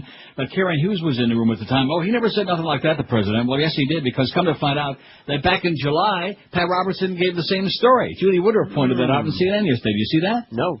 Yeah, he's been saying this before all along, that Bush told him, oh, don't worry about casualties. There aren't going to be any casualties. Right. Well, nobody knows. Oh, there's a Castro's going to take a flop again. Continuous. Slow-mo. Every channel down here has that on a continuous loop. How many times an hour? About 30, man. Okay, how many votes we got on the poll so far? 371, and we're asking today, which media company or outlet is the most unfair or unbalanced? And we can also have websites, etc. I mean, the website really aren't supposed to be fair and balanced, but nevertheless, if there's some that are so far lunatic either to the right or left, they're worth putting on there, right? That's the point. Right. Don't nitpick with us. Fox News, 246. They got 2/3 of the votes. You turd. Unfair and unbalanced. How's Bill O'Reilly doing, by the way? Call him up and see what kind of profanities he utters over the phone. Maybe he's squeezing himself. Clear Channel 41, Sinclair Broadcasting 40. That's a tough battle. CBS 16. Those are probably the people upset with Dan Rather. You know, I say thank God for CBS. What's that? Even though, well, because at least we got one network that we know some of the people there are to the left of Attila the Hun anyway. None and anymore. are going to give you a little bit of what's going on. They're going to do nothing anymore. No, not now. They were. Between the booby business, Janet Jackson and the booby business, and then Dan Rather with that weeping eye, the weeping CBS eye. CBS 16, CNN 10, MSNBC 5, ABC 5, FreeRepublic.com 3, NBC 3, and Newsmax.com 2 has got a pair. For real right-wing lunatics, for delusional people who have lunch with you know what they have for lunch? They have Bilderburgers for lunch. Anyway, 22 after the hour. Do I have time for the Jimmy Breslin thing? We'll get a lot of calls in. We got all the way till 2 today. We got a whole 4-hour show because Howard was on tape this morning. And we'll see just the impact of the Sternmeister, which we hope is sensational. We hope Howard gets a 30 share in men. Yes, we do. in the month of, what is it going to be, September? Which would goose that whole morning number way up there. Not that we want to make what's-his-name look bad. Do we? No, actually, we kind of like what's-his-name. All the more than we ever did before. Yeah, he's got a few points. But at any rate, Jimmy Breslin writes, election rides on the cell phone vote. The summer rating book is coming out at 11:30, just in a few minutes. So after the break, we'll come back, and I've just loaded up my fax machine with paper. Now, don't be overdoing it, okay, which they have a tendency to do, because I do have the problem with the double paging that I'm getting when you send me faxes, you know. Every page I also get a blank page with, so, you know what I mean? It's kind of a pain in the old butt. Jimmy Breslin writes, and this is very, very important. Please keep your ears open and your other orifices as well when you listen to this. Election rides on the cell phone vote. Now, he's not the first one to say this, but I think he points it out pretty dang well. On September 15th, he writes, there were 168,900,000 plus cell phones in America, according to the Cell Phone Institute in Washington. Not one phone user was called by the political pollsters reporting with such marvelous accuracy on the Bush-Kerry race. A month later, yesterday afternoon, now there were 170,475,000 plus cell phones in America, according to the Cell Phone Institute. In 1 month, 1.5 million plus new cell phones have been bought. Not one cell phone's been called during the presidential campaign. This is because there's no method for polling cell phones. Nobody has their numbers, nor do they know who the users are, where they live, and what they do. You have 170 million phones, and you talk to none of them, then you try to say you know what the public is thinking. A month ago, pollster John Zogley said he had discontinued telephone polls because cell phones had made any and all results meaningless. Now, if you pay attention to polls, you're insane. Yesterday, the poll showed a Bush surge. It never happened because they were basing it on thin air. There also were figures showing Kerry winning states like Ohio and the Midwest. They came up with the percentages without calling one cell phone of the millions and millions of them who live in the area. I believe nothing. Everybody maintains that the two candidates are in a statistical dead heat. Nobody knows that. With a huge number of new registered voters, overwhelmingly of color and young, and with 40 million using cell phones, the only thing going on in this election is how many times George Bush goes under before he drowns on Election Day, as he should. He is the worst president we've had, maybe ever. Yesterday, on the east side of Manhattan, they counted 40,000 new registrations. You didn't need 10 of them, for this is a Kerry district and state, but it showed the level of animosity toward Bush. I was at a book signing at Sarasota the other day, and 400 Democrats were there, a rare number. The next day, they raised $100,000 when Joe Biden appeared for Kerry. Over the last several weekends, groups have come down from Connecticut to go door-to-door for Kerry in Tampa. I saw cell phones everywhere. The newspaper and television polls aren't worth glancing at. They're taken of people who have landlines, as your house phone is known. Many millions have cell phones and landlines both and can be reached, but there are about 40 million people between 18 and 29 who only use cell phones. They're heavily Democratic. The usual view is that they vote sparingly. This time, with the word draft in the air, the young breathe, and with a general and the intense dislike of Bush, the numbers should be higher than usual. Even if it's disappointing, the numbers are so huge to begin with that Kerry will be your president on a 917 vote. Older people are Bush voters, and they're deficient in making cell phone calls. When it buzzes, chimes, or rings with an incoming call, they're breathless. Yet the newspapers and televisions are running polls as if they're excerpts from textbooks at MIT. They're taken with 20th century methods for a 21st century political race. Our scientific poll is based on interviews with 532 people. That has a margin of error of 3% one way or the other. Of course, that makes 6%, but that's close enough for us, they say. They are lies by numbers. The reporters are basing their coverage on these polls. They're lazy, unimaginative, and irresponsible. That everything is based on an untruth could be the reason for the dreadful election coverage. What they write or say so often has nothing to do with the times in which they're supposed to live and report. In the week ending October 17, there were 23 American soldiers killed in Iraq. I saw no prominent mention anywhere. If there were 23 policemen killed in New York in a week, the city would shut down. If there were 23 police officers killed in the nation in a week, it would be a national calamity. But the 23 dead American soldiers went virtually unmentioned. I watched the Today Show, and they say now that we're going to see all the good things happening in Iraq. Insanity. I think good common sense says the issue with the campaign is the dead soldiers who are in Iraq because George Bush lied to get us into the war. Younger people might feel a little closer to a casket holding the young. They talk on cell phones, and when they talk, they ask, where are you? Did you hear George Bush saying the jobs are improving? Where and for how much? He's making this a $9 an hour country. Did you hear his idea on Social Security? We can give it to a stockbroker to steal. Did you hear him saying a word about the guys getting killed in Iraq? No, he wants to make like it never happens. So long, I'm going into this building and I'm going to lose you on the cell phone. 26 past 11. Very good. Jimmy Breslin in Newsday. You're listening to Neil Rogers exclusively on 560 QAM.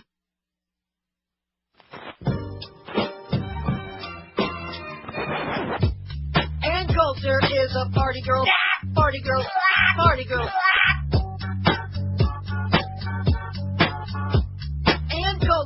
is a party girl. Party girl. Party girl.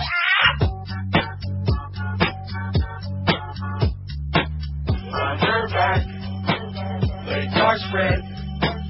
That's it. It's good. That's it. That's it. That's it. That's it. That's it.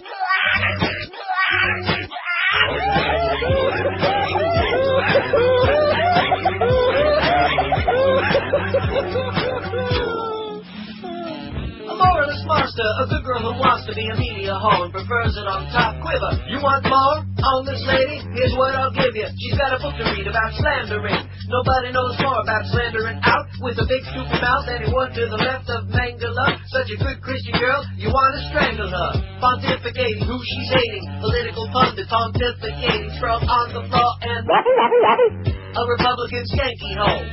She's a federalissimo. Making liberal a dirty word, you know, in a miniskirt showing camel toe. And Coulter knows what it can be in a miniskirt that smells fishy. She's a tall drink of water on the side of Law and Order with a back alley look, if you like your broad's collar. If you got the money, she'll spread those legs with a cigarette and a Chardonnay. And Coulter, political pundit, the angel of the right and easy.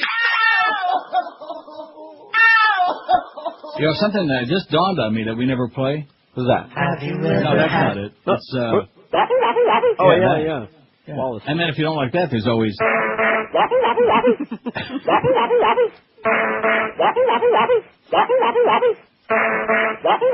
Yeah, we should just play that till 2 o'clock. Anyway, we got the numbers coming out. We got any yet? No. Well, why not? What's going on in there? They having a cluster fork again in there? What are they doing? Speaking of Ann Coulter, the reason I played that, 2 men ran on stage and threw custard pies at conservative columnist Ann Coulter. She was given a speech at the University of Arizona in Tucson, hitting her in the shoulder, police said. Oh, this is some of the best news we've ever heard. University police arrested the men but didn't release their identities. In her half-hour speech last night, Coulter trashed Democratic presidential candidate John Kerry and derided liberals and Democrats while saluting conservative students who attended her speech. Her appearance was sponsored by the UA College Republicans. Oh, God, by the young Nazis. Well, speaking of Nazis, we have one of the greatest things we've ever had on our website. Have you seen it? Yeah, well, I sent you a copy and one to I didn't see it. Sure. We've got the most beautiful photo of Bush and Rumsfeld, who look a little bit like Hermann Goering and Adolf Hitler, just a little bit. Oh, God. You'll love that. Now, this fax from Joe in South Miami. I'm glad that somebody else in America has got the balls to tell it like it is. You go, Joe. Before you go on. Yes? First of all, thank you, Albert, for that beautiful piece of artwork. And second of all, you don't want the 12 plus, do you? I don't know. Well, because that's all I got so far. Well, what are they? I don't know. It's a big stack. I have to thumb through them. Well, wait till we get the men, okay? And then later on we can, after the show, you can send me whatever you like. I don't want to waste 50,000 pages of fax paper here. All the trees that they have to cut down in the Canadian forest to, make this paper.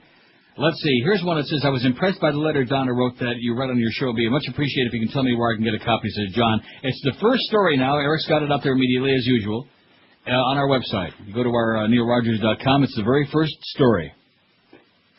But before you read the story, even almost as impressive as that, take a look. Now, we loved the picture yesterday of Bush with a dunce cap, but above that now, it is so perfect.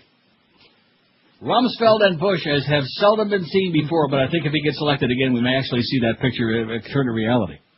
Not that we want to scare you or anything like that, because that would be stealing their tactics, of scaring the people crapless, keeping everybody on edge. Oh, they're going to be dropping nuclear weapons on all major American cities. That's Cheney's routine, once he finished crying about his dyke daughter. That's the new deal. Anyway, so what is the 12 plus? You don't have any good, happy looks, sad looks? What's the deal? Mornings were down. Mornings were down? Yeah. Mornings were down? If I'm looking at the right demo here, WQAM, spring, 2.5. No, not... No, I'm going to summer, 2.0. From 6 a.m. to 10 a.m. in 12 plus. From 19th, tied for 19th, to 21st in 12 plus. Persons, 12 plus. I'll wait till we get them. Huh? I'm sorry. Can you imagine what Mo is thinking right now? Oh, my God. The wheels in his brain are just spinning like crazy now. You go, Mo. Listening. Yeah, good. We'll pass along the numbers to you, Mo, and then you can, regurgitate them and chew them and stick them under your muskrat. I'll make a copy and put him in his box. I know where it is. Good deal. Anyway, the Jew factor. Now, this is what I've been trying to tell you, Jew people, about Jew Lieberman in 2000, and nobody else wants to talk about because they don't want to offend the Jews. Well, being a Jew myself, I don't mind if I offend a few Jews, especially the older ones there in South Florida, especially the ones in Boca, to you. Katsahois. Anyway, Joe in South Miami says, I think we have this election wrapped up, and here's why. I travel the Midwest constantly on business about 1 week a month, and after talking to a lot of my customers, I found something very interesting. During the last election, I had 4 customers admit to me they couldn't vote for Gore because they didn't want a Jew so close to the presidency, meaning Jew Lieberman. These same 4 guys are voting this year for Kerry. Now, granted, it's only 4 people. It sounds crazy, but if the middle of the country is filled with this type of stupidity and prejudice, it may actually work in Kerry's favor this year. I'm now convinced that Lieberman cost Gore the election. Who else said that, huh? Ew, God. And that those same people who didn't vote for Gore will vote for Kerry, says Joe in South Miami. 2 good faxes in 2 days from Joe. You go, Joe. Excellent point, don't you think? Indeed. I mean, it was the silent anti-Semitism, and then, of course, on the talking heads, well, we know that that didn't exist out there. That wasn't a factor. And I said, well, of course it was, because it wasn't just any ordinary pedestrian Jew. This was an Orthodox Farbissen Jew, right-wing, self-hating, crazed Jew, who, if it weren't for the fact that he was a member of the Senate, he would have been running around with a tallis and the tzitzis and the yarmulke and the whole business on there, like dressed up to go in the circus, the Jewish circus. So don't kid yourself, man. Especially, you think people in Louisiana, and Alabama, and Arkansas, and Tennessee were going to vote for Al Gore with Jew Lieberman on there a heartbeat away, huh? No way, Jose. So that's a good point. Okay, now what do we got now? We got any numbers that anybody cares about? That didn't sound like a very promising deal, what you just read to me. No, this sounds even worse, though. Well, what about it? What? 10-3. Yeah. Spring 4.0. Summer 2.8. Oh, my God. 12 plus. Woo! Poisons. Yeah. 2.8, George. Well, how is that possible? Because we know we did just fine. Maybe all the right-wingers got the diaries this time. Well, we'll wait and see. It's possible. What is WIOD showing there in midday? In that midday? 12 plus. Back up. I already went past it. Well, get with it. See, you don't do this rating thing really well. No, I know. That's your bag. That's my bag. I'm squeezing it right now. What's WIOD have 12 plus in midday? They'll give you a little idea. Because if Rush went back up there, and at the right-wing Nazi they got in the morning there from Tampa, then that should give you an idea who got the diary. What does it say? I think I have blindness. W-I... Right. I know how it's spelled. Oh! Oh, there it is. From a 3-6 to a 4-6. See, there you go, right there. There's the tip-off. Do I know how to figure these things out or what? The right-wingers all got the diary, so we really took it up the old nose. Rectum. To shoot. Well, I'll be darned. I'll shoot. But what would that have to do with Howard Sperm? Well, it might have something there, too, because, again, he came out, all of a sudden he turned political, and he came out very much anti-Bush and very much for Kerry, et cetera, and so on. So maybe the right-wingers got the diaries, and we're going to wind up getting screwed. Wouldn't that be something? You're listening to Neil Rogers exclusively on 560. Took me a little while. I'm a little slow learner, but Neil, I apologize. It's radio. You are the truth. I supported Bush after that tragic day, and to my surprise, disgust and shame, he let the sorties in Bin Laden get away, and shifted the blame to Saddam Hussein. We're occupying Iraq. They're not the ones who attack. What's going on with this crap? We're occupying Iraq. Defense contractors are having fun as we spread freedom at the point of a gun. The blood money profits have only just begun for KBR, GE, and Halliburton. Needlessly sending our kids to die, and the drilling mugwumps still support this guy. An advanced stage of syphilis must be the reason why they believe George Bush is Jesus Christ. We're occupying Iraq. They're not the ones who attack. What's going on with this crap? We're occupying Iraq. Boy, George, why do you take so many vacations? You know, it's hard work. It's hard work. Everybody knows it's hard work. We've done a lot of hard work. I see on the TV screens how hard it is. Yeah, 11:46 at 560 WQAM. All I can say to everybody at this point, after looking at these ratings, one thing that I want to say. Greg hates you. Wow. This is absolutely unbelievable. How we can snatch defeat from the jaws of victory, you know what? Must have been all that great promotion we did when we put Stern on the air. Can you believe these numbers? Yeah. Now, the only thing I will tell you is we still got a we got a shot, you and I, and Josh, although Josh ain't getting no big bonus, I'm sure. I cut him in. Kind of like a shrimpy one he's getting. But at any rate, depending on the 10 to 2 thing. Right. Yeah. But it looks like we got dragged down by bad morning numbers in September. Because back in the first part of the trend, the last trend, we were number one pretty strong. Remember that? I think you have it backwards. What's that? I was so bad. That No, but we already have your 2 months. You're missing the point. Oh, I'm sorry. Your 2 months are already in the can, July and August. This is July, August, and September. So they can't hang this one on your ass. No, this is the post format change when we went from the all sports, when we blew up the station without telling anybody, without promoting it, and we just thought by putting Stern on the air automatically, magically, that would bring the entire Stern audience after he'd been off the air for several months over to QAM, and voila, just like by magic. Well, guess what? Did it work? Oh no! Look at this, men 25-54. That's that coveted demographic. For the week, let's see, are we even like in the top? Oh, we're went from number 1 to number 8. From the spring, number 1, we were kicking ass when we had Mo and Joe and even little Geldy in there. And yours truly and the Mad Dog and the Humper before suspension days. As a matter of fact, that suspension didn't look like it turned out too well either, because in the afternoon, we went from a 5-9, number 1, to tied for 6, a 4-4. The only day part where we were close to number 1, and we went actually 10 to 2, might pull it out because Love 94 wound up number 1 with a 6.2 share, which I find ludicrous in midday. Men listening to Love 94.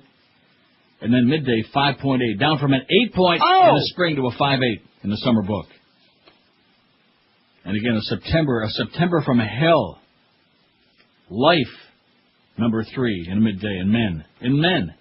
IOD, like I told you, the right-wingers also got a hold of a lot of these books. 3-6 in the spring, 5-1, tied for 4th in the summer, IOD.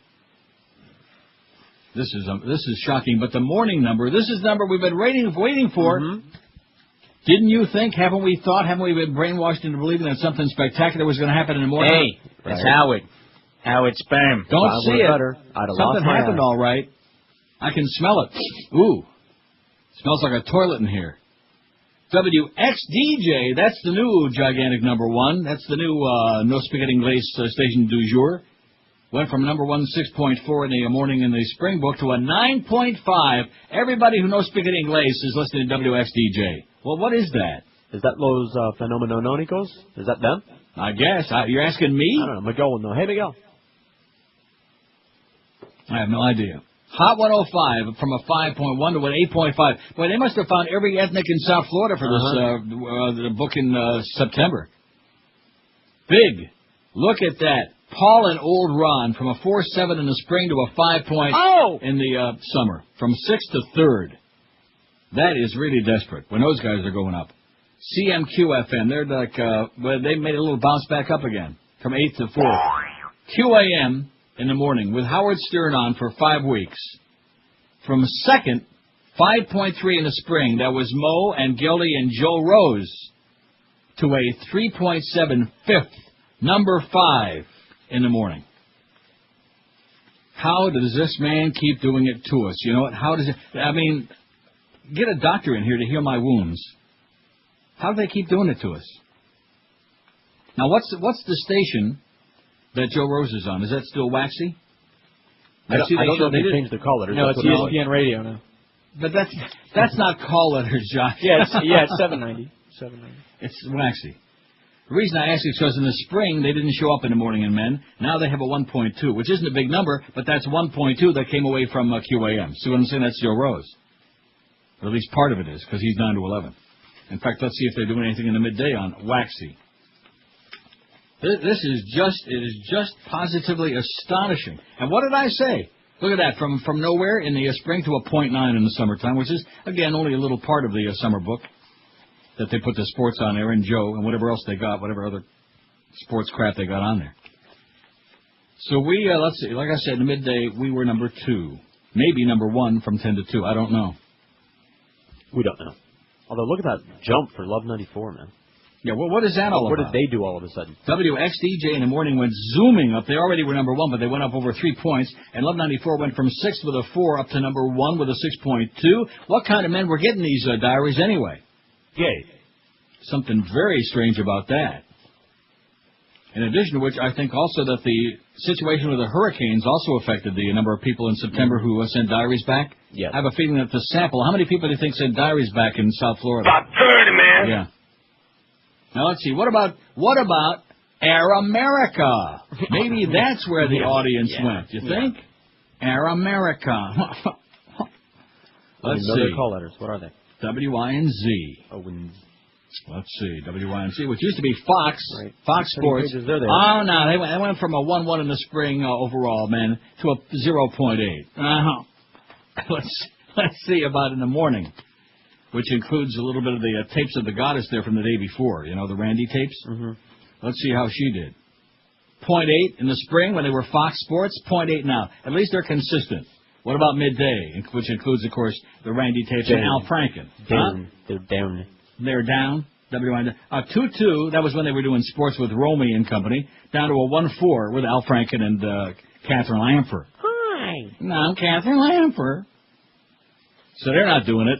That's not where they went. But the Howard Stern thing, man, somebody's got to tell the world we got Howard Stern. Now, what's the station in Oh, you know what it is? I know what it is. What? I saw it already, and I didn't realize I was looking at it. You ever hear that?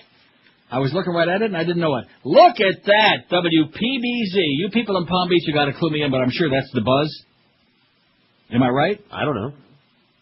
Well, they didn't show up at all in the spring of this year, because why would they? Why would anybody in Dayton Broward be listening to them? But look at this. WPBZ in the morning, a 1.9 them in 2554, which means, as I predicted, that 2% of the audience is listening to Howard on a station where they don't dump out every other word that he says.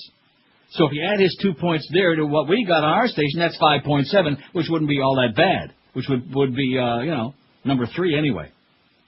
See what I'm saying? I see it. And then, of course, you add into the factor, as far as we're concerned, the idea that nobody has any idea when the show starts. For example, this morning we started at 10 o'clock. How many friends of mine who listen to the show every day tell me that they never turn the show on until at least 10:30 because there's no point in turning it on. People are not Howard listeners. Right. They never turn on. So they weren't listening at 10 o'clock this morning when we started, and then by the time they do tune in, they haven't got any idea what's going on. Another pile of crap. And then, of course, in the midst of all of this, Howard comes on the air and spends all of his time promoting Sirius Radio, and we find out that at the end of his deal, at the end of 2005, he's going to get off of Infinity anyway, and we won't have the show anyway. He'll be on Sirius. So this is a debacle, a botched mess, if you ask me. It's a nightmare. But nevertheless, we continue right along, don't we? Somehow. Can you believe this? It's staggering. We weren't ready for this. No, but didn't I warn you that a couple of percent of the audience at least was going to be listening on PBZ? Because if you live like in Central Broward North, that thing comes in just fine.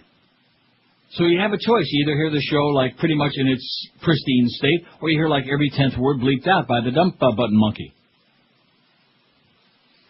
Wow. Yeah, so you figure out whether it was a real... I bet you he is squeezing his piece right now as I speak. Can you imagine?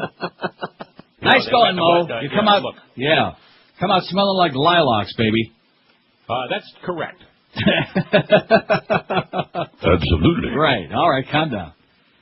Rush Limbaugh appealed a state court ruling yesterday that would allow prosecutors to examine the conservative radio commentator's medical records for a criminal investigation into his use of painkillers. Limbaugh maintains that he's committed no crime and that the seizure of records violates his privacy. Attorney Roy Black asked for a rehearing by the same 3-judge panel of the 4th District Court of Appeals or by all 12 of the appeal court judges. It also seeks additional review by the Florida Supreme Court. Patient rights are not protected by holding secret proceedings where only the prosecutor attends, Black said in the legal finding. Florida's medical privacy statutes afford all patients the right to be heard before their medical records are seized. Investigators, as you know, raided Limbaugh's doctor's orifice last November to see if Rush had engaged in doctor shopping or illegally visiting several doctors to receive duplicate prescriptions once Wilma ran out. You're listening to Neil Rogers exclusively on 560 QAM. This is Mark Morgan. It's the 12 to 1 hour on QAM. Matt LeBlanc returns to NBC Thursday in a brand new comedy. Hey, Ross. Hey, Chandler. Hi, Monica. Hi, Rachel. Hey, Pete. Hey, who's that guy talking to? He's all by himself. It's Imaginary Friends, the new sitcom starring Matt LeBlanc and nobody else. Can I get another drink? Yeah, another round of lattes for me and all my friends. Right. One latte coming up. Well, okay. But bring 6 straws. Don't miss Matt LeBlanc in Imaginary Friends, only on NBC, the network that can't imagine what it'll do without friends. 12:01 at 560, a marginally happy Friday to you, boy. This is like a death knell. It must be like the end of the world around that joint, huh? Yeah, it's funeral music time. Hey, do you want the persons 2554? No. Numbers? Okay. Why bother? All right. What media company or outlet is the most unfair and unbalanced? Other than QAM, of course. Fox News, 352, almost two-thirds of this crowd say Fox News. Out of, what do we got on here? 535 votes. Sinclair Broadcasting, 62. Tonight's their big night in the right-wing sunshine. Clear Channel, 54. CBS, 24. CNN, 17. MSNBC, 8. FreeRepublic.com, 6. ABC, 5. And NBC, 4. And Newsmax.com, 3. Interesting facts from TJ, who gives me a little licky. He says, the work you're doing just may win the election for John Kerry. Well, we're sure giving it our best shot, I'll tell you that. Here is why. Let me before we go on, I just got to look at that again, the morning thing.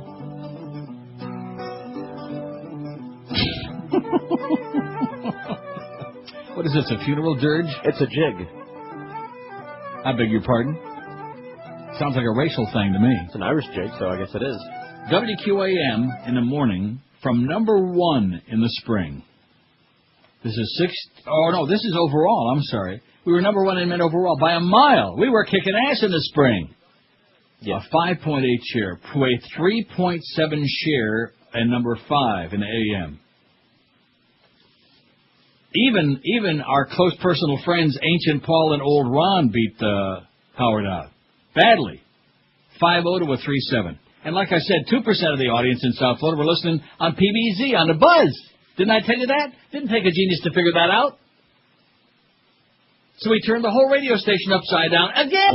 The Ojan Provocateur in South Florida. We know the reasons behind all the unmentionable one, all the grief and the Azores and the stuff that goes on. But no. And so when we did put it on, we had to have not only can't we say anything on this show anymore, but forget about that. But they got how many dumps a minute? About 30, man. Yeah.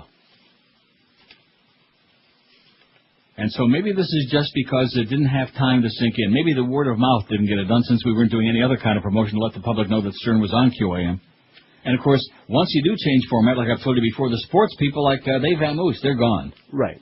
That's a principle. And we also took that poll that one day that got somebody very upset, but the truth sometimes hurts when we found out that 64% of the audience who listened to the Neil Rogers show doesn't listen to Howard Stern. So 64% of our audience hasn't got any idea when this show starts anymore.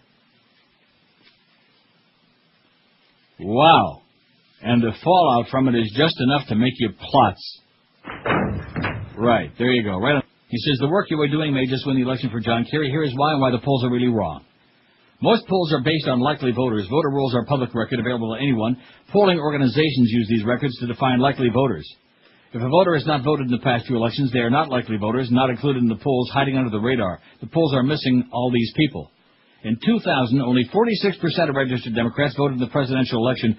Getting these slackers motivated enough to vote is the key to victory. It is not the undecided voters who will determine this election. It is the normally lazy, apathetic registered Democrats who are now fired up that will tip the scales. You are doing a great job. Yes, I am, TJ. You may be preaching to the choir, but getting the choir to actually vote is the key, and you are doing it. Well, I'm giving it a shot. We're trying. Trying to make a difference. I mean, when you consider that they claim that the last election was won by only 537 votes in Florida, they claim that's when they stopped the vote counting. We can certainly influence a lot more than that. Plus, if they'd let a few more dark votes vote. Oh, I never mentioned we were very sorry to hear the passing of our friend Hudson over at Wayne Arnold's Royal Castle. Yes, Hudson passed away. His wife passed away just a few months ago. Right. You ever notice how many times that happens? A lot. couple been married for many, many, many, many years, a long time, and then all of a sudden one of them will pass away, and with a very short period of time, the other one just can't keep going. So we're very sorry to hear about that, and our condolences to Hudson's family and friends and Wayne and all of our good buddies at Royal Castle.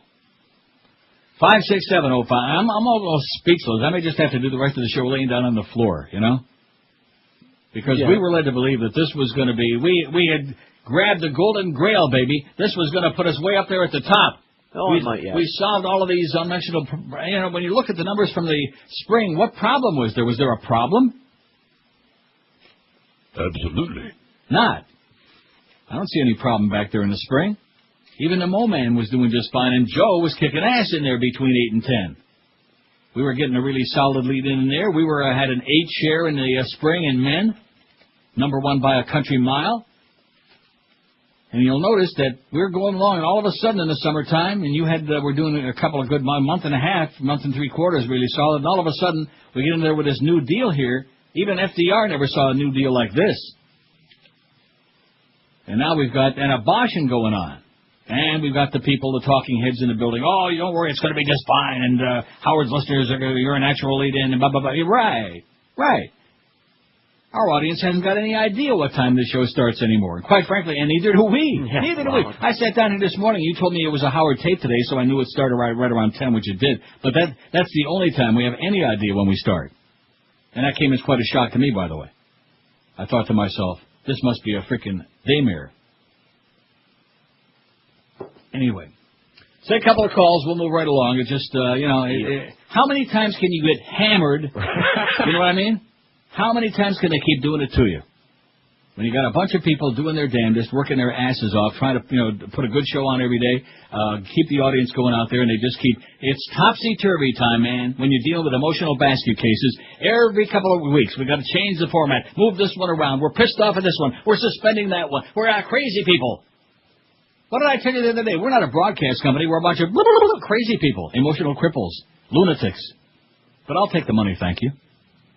WQAM, hello.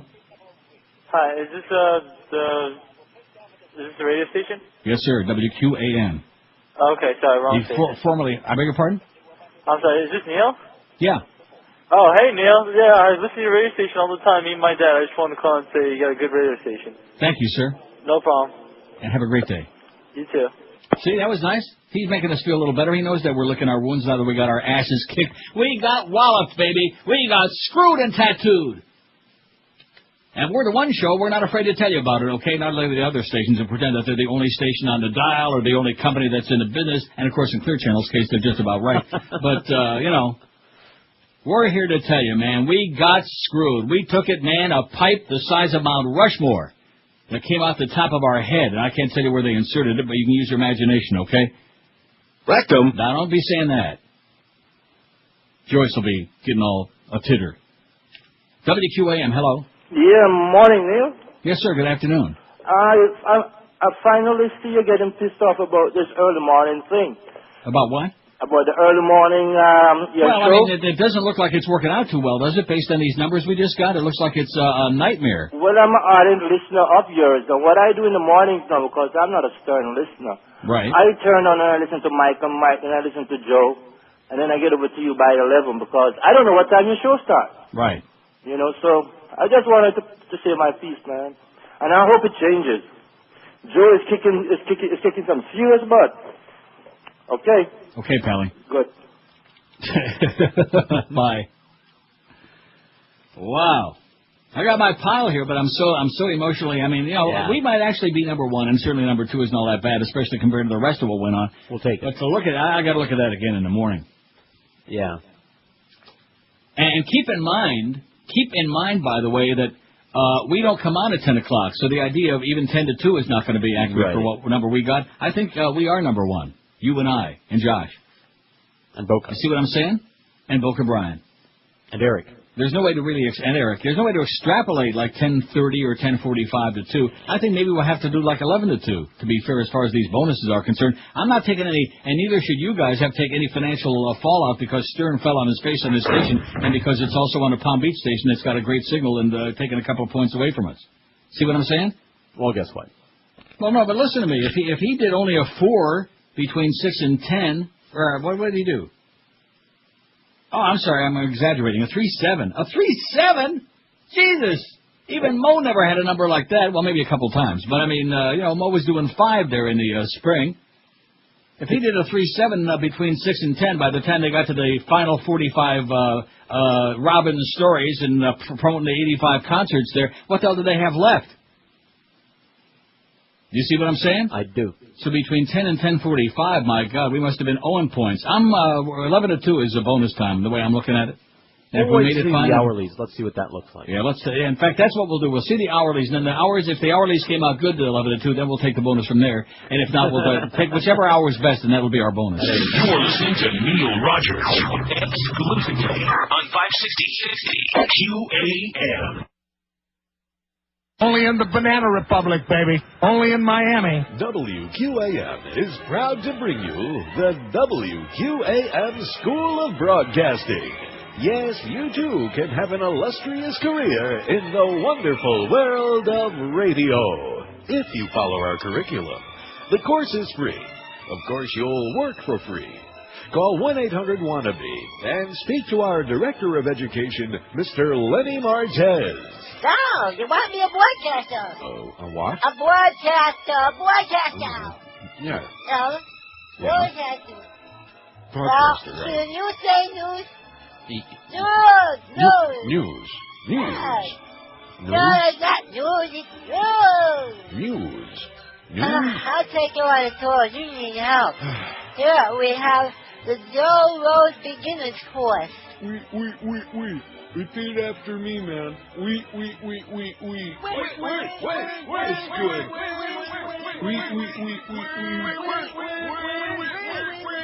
Over here, we have the effective delivery road. Wait, know what you mean. Wait, give us a call. We're going to do it. Call us right now. Repeat after me.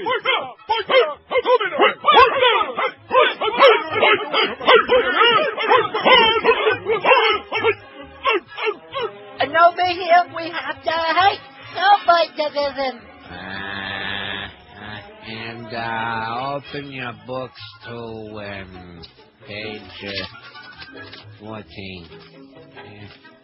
Repeat after me. And, no, that's what I want you to repeat. Go ahead. Okay.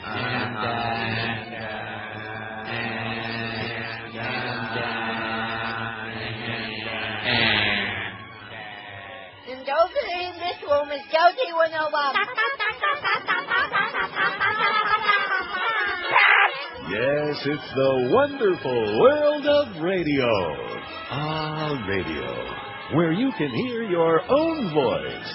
Let the WQAM School of Broadcasting provide you with the essential tools you'll need to make your wet radio dreams come true. I mean, one come true. That's us. Call 19 at 560. We're changing the poll. You get to the poll I faxed in? Yes. Well, I didn't write it out really very well, but I don't care. I'm just whipped into a frenzy myself. 603, here's the final result on the first poll. I faxed this to Eric, and I'm sure that as soon as he can get his little fingers on that typewriter, he can get this on there, right? Here's the first poll today. What media company or outlet is the most unfair and unbalanced? Fox News, 399. It's not even worth taking a poll because they're in a league of themselves. They're out in a league of their own. Sinclair Broadcasting, 68. Cheap Channel, 61. And then way on down, CBS 26, CNN 20, FreeRepublic.com 8, MSNBC 8, ABC 6, NBC 4, and Newsmax.com at 3. Such as it is. Here's the new poll. And we did this once before. Oh, look at this next week's schedule, and it looks like everybody's name is still on there. Huh. Although Thursday, between 4 and 7, it's got several question marks. Now, what's going on next Thursday? Maybe the Humper's back on vacation, or maybe he's suspended again. I see he's on Monday through Wednesday. Well, who knows? More power to him, okay? We love you, Humper. Anyway, here's the new poll that we're changing. Like I said, we did this before, and we found out that 64% of this audience doesn't listen to Howard Stern. What's your 6 to 10 morning radio listening like, is what we're asking. See, we never asked it quite that way, because I never wrote it out this fast. See what I'm saying? I see. Here are the choices I've got, and probably you'll add some more, because I did this very hastily during that last break. I listened to Stern on QAM. I listened to Stern on another station, which could be the Palm Beach station or the Fort Myers station, depending on where they live and what their radio is doing and how far their antenna sticks out. I don't listen to radio before Neil. I listen to Waxy, I listen to Air America, I listen to Paul and Ron, or I listen to a music station. See, I put music station because we don't want to put all the, one by one, side by each, right? Who cares? This is just to get kind of a feel as to what the hell is going on here, because it doesn't really look, this here that I'm seeing on these pages, I realize that the numbers are skewed, and it was a very heavy ethnic number, and a lot of right-wingers got diaries, and Rush did well again. Oh, and speaking of that, let's see how Bill O'Reilly did. Okay, right. If he finally ever showed up at all, if he evidently isn't putting much of a dent into Rush's numbers there in midday, because what did IOD do? They went from 3.6 back up to a 5.1 in the summertime. And what is Bill O'Reilly on? FTL? The light bulb? Even Mr. Ego had a 0.2 on there. No, that's right, he's not on midday. I don't even see it. I don't think Bill O'Reilly registered on the Richter scale. I think he had a point. If you ask me, I'm looking. I'm still looking. I'm searching, and I don't find it. Nothing. He was too busy making pornographic phone calls.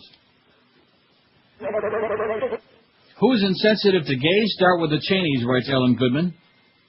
Let's see if I have this right. She says the Republicans are now accusing the Democrats of being insensitive to gay Americans, or to one gay American at least. After John Kerry mentioned Mary Cheney in the third debate, talk radio hosts finally found a lesbian they wanted to protect. Even the homophobic wing of cable TV rallied to the support of a family with a gay offspring. Meanwhile, Dick Cheney described himself as a pretty angry father. And Lynn Cheney said of the senator, "This is not a good man." What's wrong with this picture? Remember way back when in the 80s when Dick Cheney racked up one of the most anti-gay voting records in the House of Representatives? In 88, he was one of 13 members who even voted against funding for AIDS testing and research when it was still called a gay plague. Well, Cheney's come as far as many other Americans, and for the same essential reason. The more people in our families, workplaces, and communities come out of the closet, the harder it is to regard them as deviants who need to be cured or converted or jailed. Mary was by no means outed on national television. She was already out. She lives with a longtime partner, wears a ring, and has worked professionally marketing Coors beer to the gay community. She and Heather Poe sat at the convention under the camera lights with the rest of the family. She's not a child, but the director of vice presidential campaign operations and her father's chief confidant. Dick Cheney has talked openly about his gay daughter in one of the rare moments that warm his icy persona. He even opposes the constitutional amendment against same-sex marriage that the president supports so ardently. If Cheney has an argument with anybody, it's with his running mate, George Bush. But the pretty angry father hasn't directed any of that anger at the Republican platform he's running on. As for Lynn Cheney, who called Kerry's comments a cheap and tawdry political trick, what does she call the RNC mailing that warned evangelicals that if Kerry is elected, the Bible will be banned and gay marriage will be the law of the land? High-minded? At the Republican convention, Alan Keyes, the Republican candidate for Illinois senator, said homosexuality is based simply on the premise of selfish hedonism.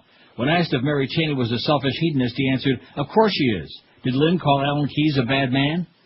Cheney, for his part, said that this incident proves Kerry will say and do anything in order to get elected. What about the anti-gay marriage amendments gracing the ballots of 11 states, including swing states like Ohio? Did he criticize the campaign's use of the gay issue to get evangelicals to the polls? Who will say and do anything to get elected? And 2 days after the debate, there was a rally in Washington dubbed May Day for Marriage. The nonpartisan crowd full of Bush-Cheney buttons was as anti-gay as it gets. Did I miss when the candidates distanced themselves from May Day? Mary Cheney is an endangered species, a gay Republican at campaign so hostile that even the log cabin Republicans refused to endorse Bush this year. She's loyal to her father, who's loyal to the president. Is it any wonder that many people in the gay community think she's working for the enemy? There's even a milk carton posted on the Internet that asks the question, have you seen her? Or is that the Internet's? Yes, I'm sure that Mary doesn't want to be seen as the gay daughter. Yes, Kerry could have made his point that homosexuality is not a choice without her help. And yes, the impulse to give a candidate's family some space and privacy is the right one. But what Mary presumably wants in terms of privacy and acceptance is at the heart of the gay community's pursuit of full and equal rights, which her party opposes. It's the people who still regard lesbian as a dirty word who most criticize the senator for using it. So here we have it. The Republicans are using gay bashing on a cultural warpath back to the White House while they spin this story so masterfully that they look like the sensitive protectors of a family with a gay daughter. They've actually won political points suggesting that Kerry's picking on a gay woman while they, on the other hand, have compassion for the conservative Cheneys.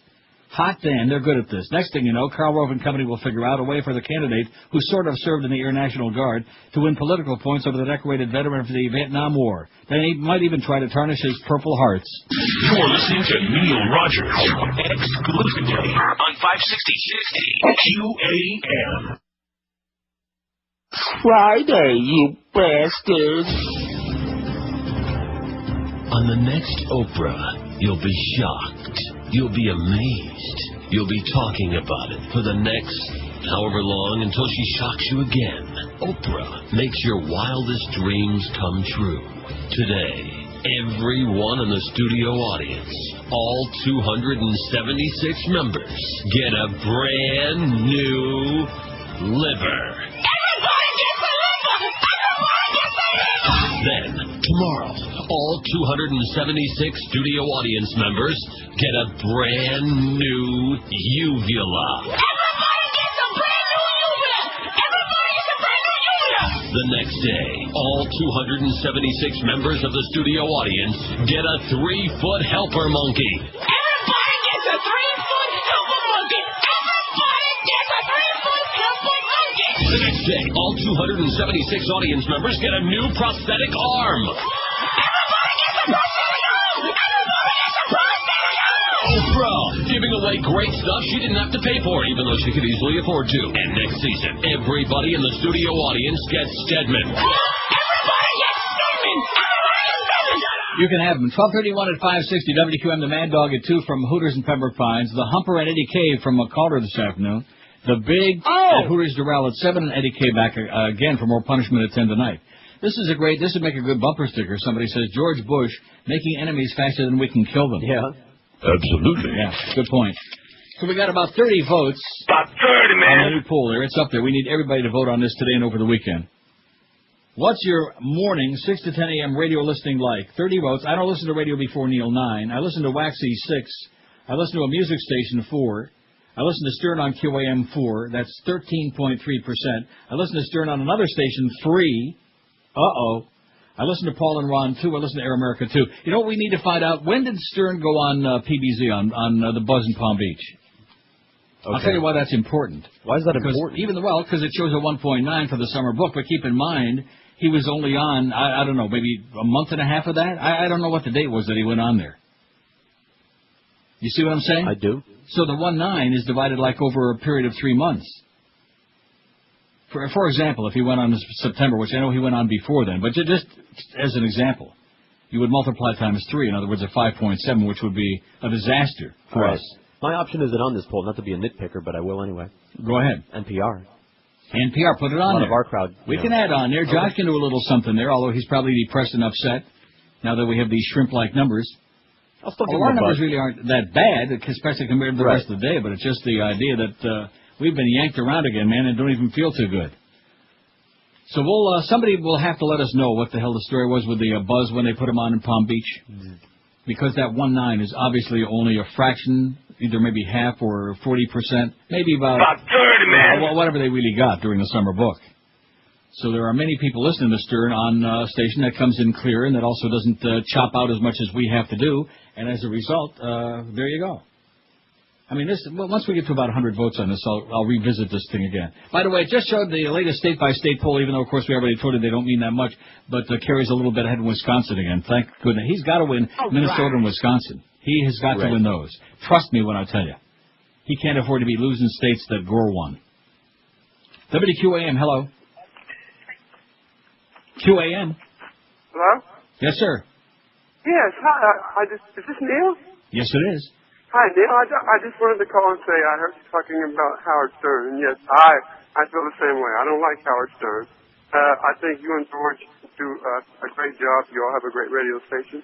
I was just wondering about, you were talking about the droppings in your ratings.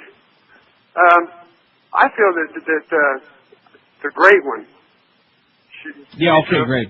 WQAM, hello. Do a great job. You all have a great QAM. radio station. Hello, Neil! Yeah. The Dolphins! WQAM, hello. Hi, Neil. Yes, sir. Yeah, I got one for the poll. What about putting on their satellite radio, like XM/Sirius? Okay, you got it, man. Satellite radio, you got. All right. Thanks. Thanks, bud. That's the way of the future, obviously, satellite radio. Major League Baseball went to XM, NFL, and now it looks like maybe the NBA are going on Sirius. Stern is going on Sirius. That's where it's going to all be at, and the day's going to come when it's going to be like standard factory-installed equipment at just about every car under the sun. And then, of course, they got the smaller and less expensive units now that you can take into the house and strap on your belt and do like a Sony Walkman and stick it where the moon don't shine and things like that. By the way, he's been on the buzz since July 19th.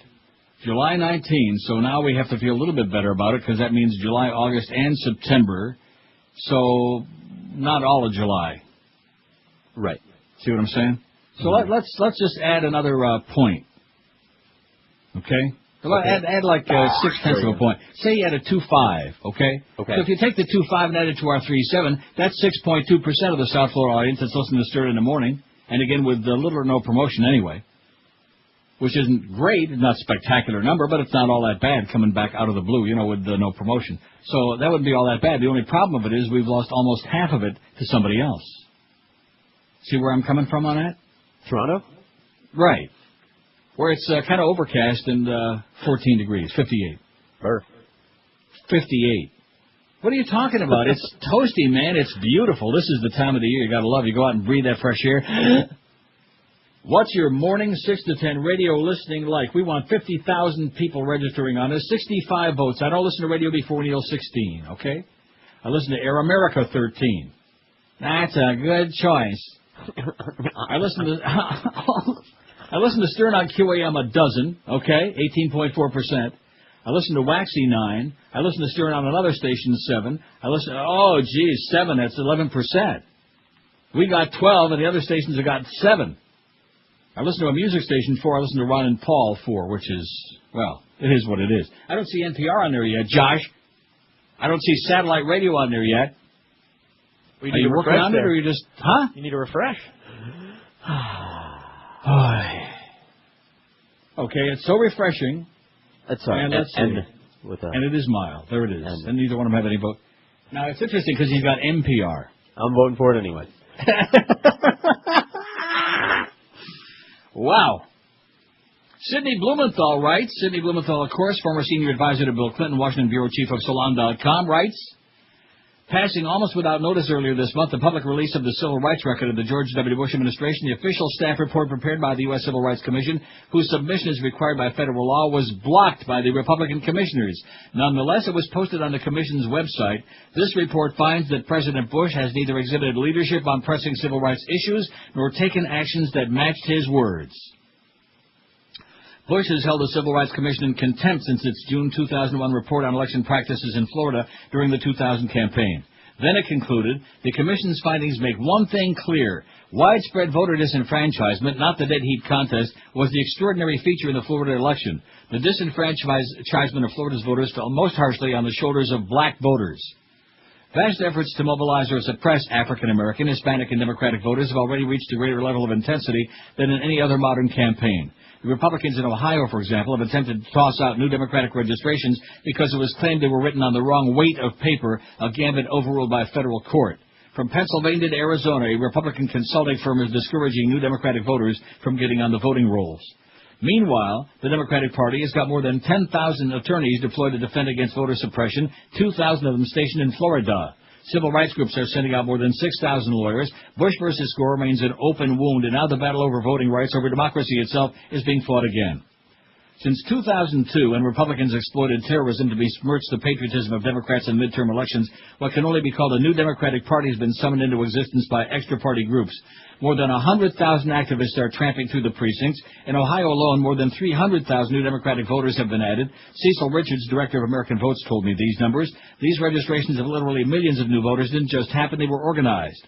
The polls, nearly all showing a dead-even race, fail to account for the new voters who have no past records. They don't measure those for whom a mobile is their main phone. 6% of the population will vote Democratic by a margin of 2.5 to 1. The Democracy Corps poll, however, filters in newly registered voters. 4 months ago, the newly registered made up only 1% of the sample. 1 month ago, they comprised 4%. Now they're 7% and rising, and they will vote for carryover Bush by a margin of 61 to 37%. Bush's job approval has fallen out of 47 in this poll. Presidents below 50 always lose. Bush has not campaigned in Ohio for 3 weeks, though he plans to stop there this week. Unemployment continues to rise in the state. There is no other explanation for his absence, says Stanley Greenberg, Bill Clinton's 1992 campaign pollster. Other than his numbers go down when he's there, his position on jobs is implausible. Democracy Corps research shows that the best arguments for either candidate shift no voters. The deciding factor will be the turnout. The higher the turnout, the larger the vote for Democrats. Since 9/11 infused Bush with a mission, he's evoked hovering angels, crusades, mushroom clouds, evildoers, shades of a universe of death. His imagery includes a dynamic of paralysis before the threat and fervor and embrace of his absolute reassurance in power. Dread without end requires faith without limit. Yet Bush found himself on the defensive when the New York Times reported on the closed gathering of his campaign contributors, where he revealed his radical program for his second term: right-wing capture of the Supreme Court, privatizing Social Security, turning over national land to the oil companies, and more tax cuts for the rich. Kerry was prompted to raise these issues, and Bush whined that Kerry was practicing the politics of fear. The next day, Dick Cheney projected terrorists exploding nuclear weapons within the U.S. and offered Bush as a savior from the looming apocalypse. No passion so effectually robs the mind of all its powers of acting and reasoning as terror, wrote Edmund Burke, but not even the eve of destruction will stifle the turnout, says Sidney Blumenthal. You're listening to Neil Rogers on 560 QAM. Hat, the flowers, and everything. And if there's anything you need, well, you know where we are. Ready? Yeah! Where are they going? Oh, never-ending pancakes down at IHOP. Oh, last time they did that, Jane puked up pancakes all over the front porch. Right now at IHOP, it's never-ending pancake combos. You get these breakfast favorites with 2 buttermilk pancakes. Then we keep bringing you pancakes 3 at a time till you've had your fill. I'm so full, I'm sick. Take those pancakes away. When the pancakes are endless, there's no telling how long you'll stay. Jane, you've been at IHOP for 3 days. How you feeling? Get off my porch! IHOP, come hungry, leave happy. Just thinking about it makes me want to hop right over to the magic bowl, you know what? But nevertheless, 1246. Now, here's a very interesting statistic, okay, because I'm one of these people that's into statistics. I don't know why. Why not?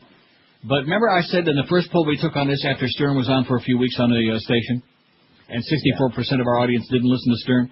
Well, if you look at the numbers here, the first 125 votes on our second poll of the day, for all you number people, I listened to Stern on QAM, 20%. I listened to him on another station, 13.6%. So you add those together and you got 34%. Well, 34 from 100 is 66%, which almost matches the 64%. See what I'm saying? You don't listen to him at all. See what I'm saying? Huh? 64% in the first poll we took on it didn't listen to Stern, period. And now 66, whatever it is, about the same number, who either don't listen to him on QAM or any other station. Which isn't a knock on Howard. It's just the fact that a big part of our audience doesn't listen to the Howard Stern show. So the fact that they haven't got any idea what time the show starts, what's that all about? Huh? Anyway, what's your morning 6 to 10 a.m. radio listening like? I don't listen to radio before Neil, 27, about 20%. I listen to Stern on QAM, 27, 19.7%. I listen to Air America, 20, 14.5%. I listen to Stern on another station, 13.8%. So you had 19 and 13.8. What do you got? 33.5. You take away 33.5, you got 66.5. See what I'm saying? Mm-hmm. I listen to Waxy, 15, probably Joe Rose, but also Mike and Mike, somebody faxed in, whoever they are. NPR, 13. I listen to a music station, which we don't list there, Y100, Hot 105, The Coast, Glove 94, whatever it is, 8. I listen to Paul and Ron, 8. We didn't put Wacko and Jacko, what's their names there? Sticks and Dixie. Whatever they did. We didn't put them on there. And satellite radio, none yet. Wow. Do we want to put Lex and Terry on there? If you want, Lex and Terry is fine. If you want to put them on it, I don't want to, but it does make Josh do something, so let's do Well, that. that's good. Let him do a little work, okay? I mean, he puts in the effort of a shrimp most days, but that's okay. He's a good guy. Just confused. Let's see. Mornings. What station are they on? They're on Zeta. I'm looking. I see that PBZ thing there, and it bothers me a lot. It just, my rectum is twitching just looking at that. Come on, Lex and Tex and Next. Oh, there they are. From a 5.0 in the spring to a 2.6. Well, they also wow. took a precipitous drop, yeah. What happened there? A disaster, but then again, we can relate. Let's see. For your poll, Peggy, a faithful female listener who likes this show, says she listens to Joe Rose on 790 and clicks over to see I'm on after 10:30. She hates Howard Stern. So in other words, like today, there isn't a Chinaman's chance in hell that Peggy would have been listening at 10 o'clock. We were talking to ourselves. We were talking to like about 35% of our audience at 10 o'clock till 10:30, 35, whatever, right? Right. Hello? Hello? Anybody out there? No. We're on. No. See, this again goes to show the low regard in which we're held by management, that the lack of appreciation for understanding the enormous audience we've got over there, not just building in the 7 years on QAM, but like the preceding 21 years in the market, going on close to 30 years in South Florida. Okay, there are a lot of people out there who actually like this show. I know that may come as a shock to certain people like Maddie Bell and Gary Sarner and the Water Nazi, but nevertheless, how do you like that? So you can fax in if you want and give us your, or call in. We'll take 1 million calls between now and 2, because the numbers, seeing the numbers were one thing, but now looking at this other factor, the Stern factor. You've heard of the O'Reilly factor. This is the Stern factor. Even Max factor never saw anything like this. Speaking of pancakes. 5670560. Pound 560 on the Verizon. I think we ought to demand 11 to 2. Like you said, when we get the hour by hour in a few days, like probably Tuesday or Wednesday, and we'll take a look at that, and we'll see. And if he did a big number there between 10 and 11, then, what can we say? Because we're supposed to believe that, this is really going to help the Neil Rogers show, because Howard's going to throw in this huge number, because he's on most of that 10 o'clock hour, and we get, bonus based on 10 to 2. Well, I believed it. So did I. I thought he'd give us a pretty good goose. Rectum. Damn straight. But I'm not feeling it. WQAM, hello. Neil, how you doing? Pretty good. Man, you guys don't have a chance, man, because ever since Joe Rose got on, most people listen to him till 11 because they don't know what time Howard Stern goes off and what time you start. So that's right. So the 10 o'clock hour, as well, write that 10 o'clock hour off. Yeah, you might as well, man. Take care. Okay. See, there's a guy, he knows what he's talking about, and of course I'm sure a lot of people feel that way. Joe Rose was kicked. Let me tell you something right now, okay, son? Right now? I'm digging into my drawers right now. You hear that? You felt like Castro. No. I just ripped open my drawer. I had it here somewhere. I guess I don't have it no more. I had the actual 8 to 10 a.m. I know Joe Rose had like a six-something share between 8 and 10 a.m. in the spring book. He had 2 awesome hours in there between 8 and 9 and 9 and 10 a.m., and then we followed that, and we had an awesome book. So to be able to, if you're going to come in with all this ballyhoo and to risk the license and put all this other stuff at risk and on the line and have some poor guy sitting there with his finger on the yellow button, 2 guys sitting there peeing in their pants wondering the next time they're going to say crap or when they're going to have to keep hitting the button. Was it really worth it so far? No. Granted, it's early in the ball game, but then again, keep in mind, we've only got 15 months to go. In fact, you know what? We've only got 14 months to go because it's almost the end of October. We got November and December, and then it seems to me 12 plus 2 is 14.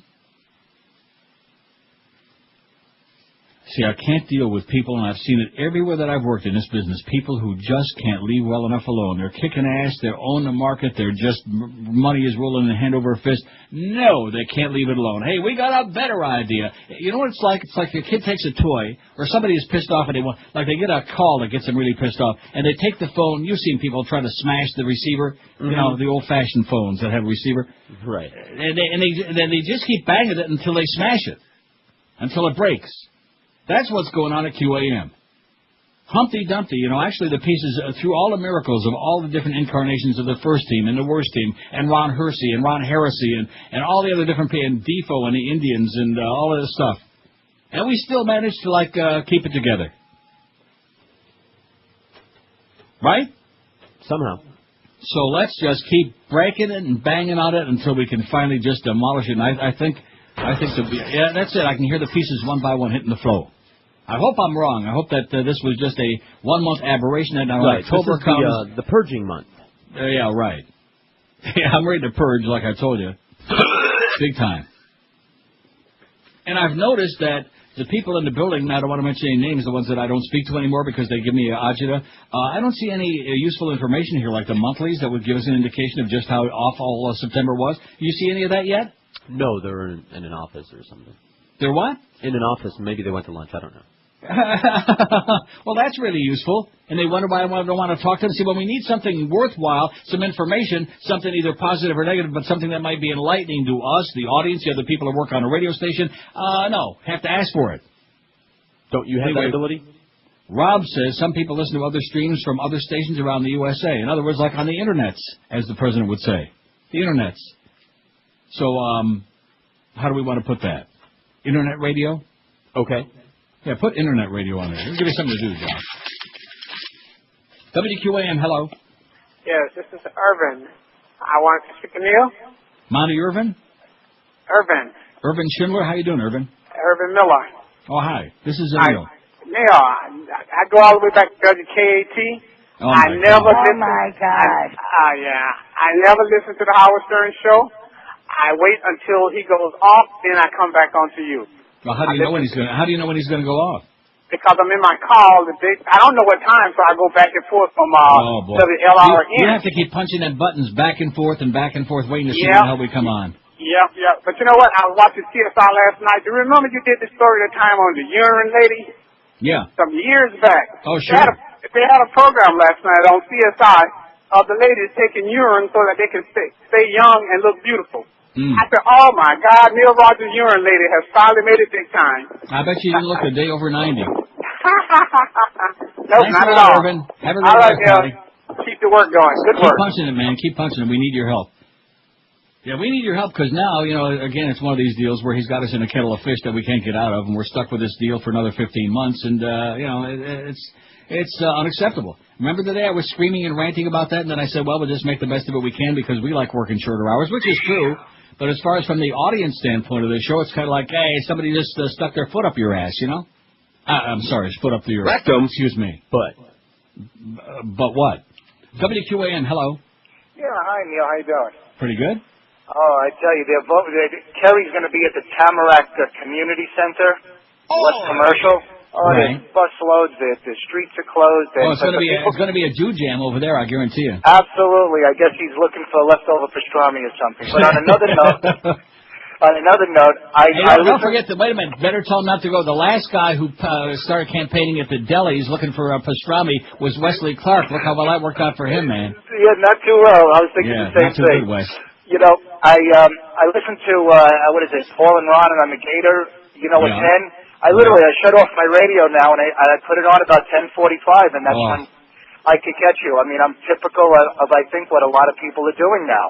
Wow. And I'm in my car pretty much all day, so for those 45 minutes, I had to dig out some tapes and CDs, or I flip around the stations and stuff like that. I'm ready to commit Harry right now. I mean, I used to be a Stern fan. When I lived in New York 15 years ago, but he's doing the same material. Yeah. So it was time for me to move on. It was no big deal when he kind of came there. I like that line there, my friend. It's time for me to move on. Thanks a lot, Pally. Have a great weekend. You too. Bye-bye. Say hi to John Kerry for us. Give him a few extra votes. 12:56 at 560, your constipated station, QAM. You're listening to Neil Rogers exclusively on 560 QAM. Oh, this is Arnold. This is not a tumor. It's the 1 to 2 hour.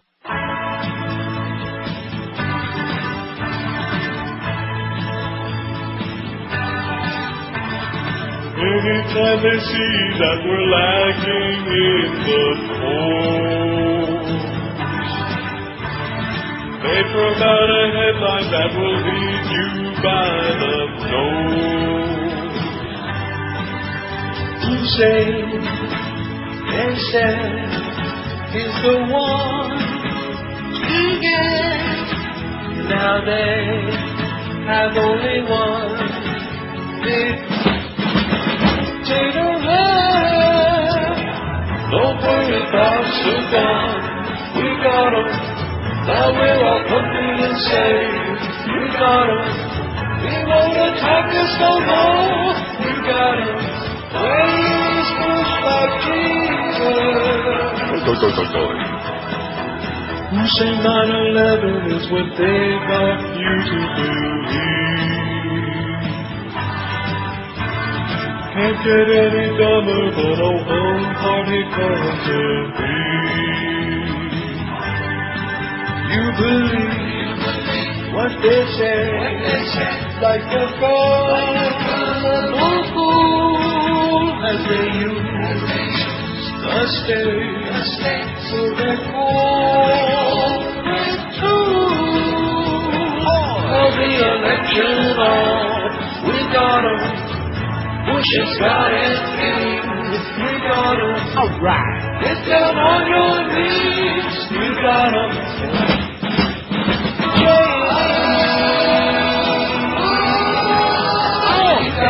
103. I'm going to tell you. You thought the other numbers were? Did you see these? Who sent me these? Yeah, I'm looking at these. These numbers this is one of the most incredible stories in the history of broadcasting. I've been in radio since I was 17 years old, 34 going on 35 years. I have never, ever seen such a debacle, such a destruction of a superpower. Even when the Soviet Union collapsed, it paled into insignificance comparing to the collapse of the once powerful sports and entertainment dynamo that was, up until a couple of months ago, WQAM. Wow.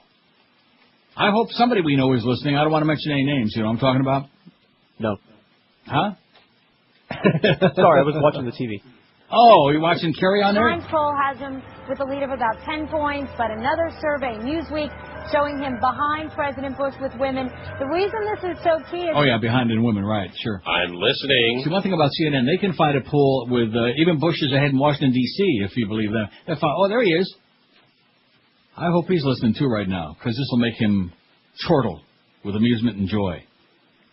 Men 18 plus. Now, keep in mind that QAM has been a sports station primarily, plus this show, for the last several years, and we've done extraordinarily well, thank you. You look at 6 a.m. to midnight in the, 5-point, month by month, from April through August. 5.3, 5.6, 3.9, 3.7, and summertime again. Well, you know, who's on? 4.1. September, a 2.4 in men. Oh, my God. And that's because what have I always told you happens when a station changes its format? And really, that's what we did. We didn't just move Mo off of there and Geldy and Joe. We changed the format of the radio station.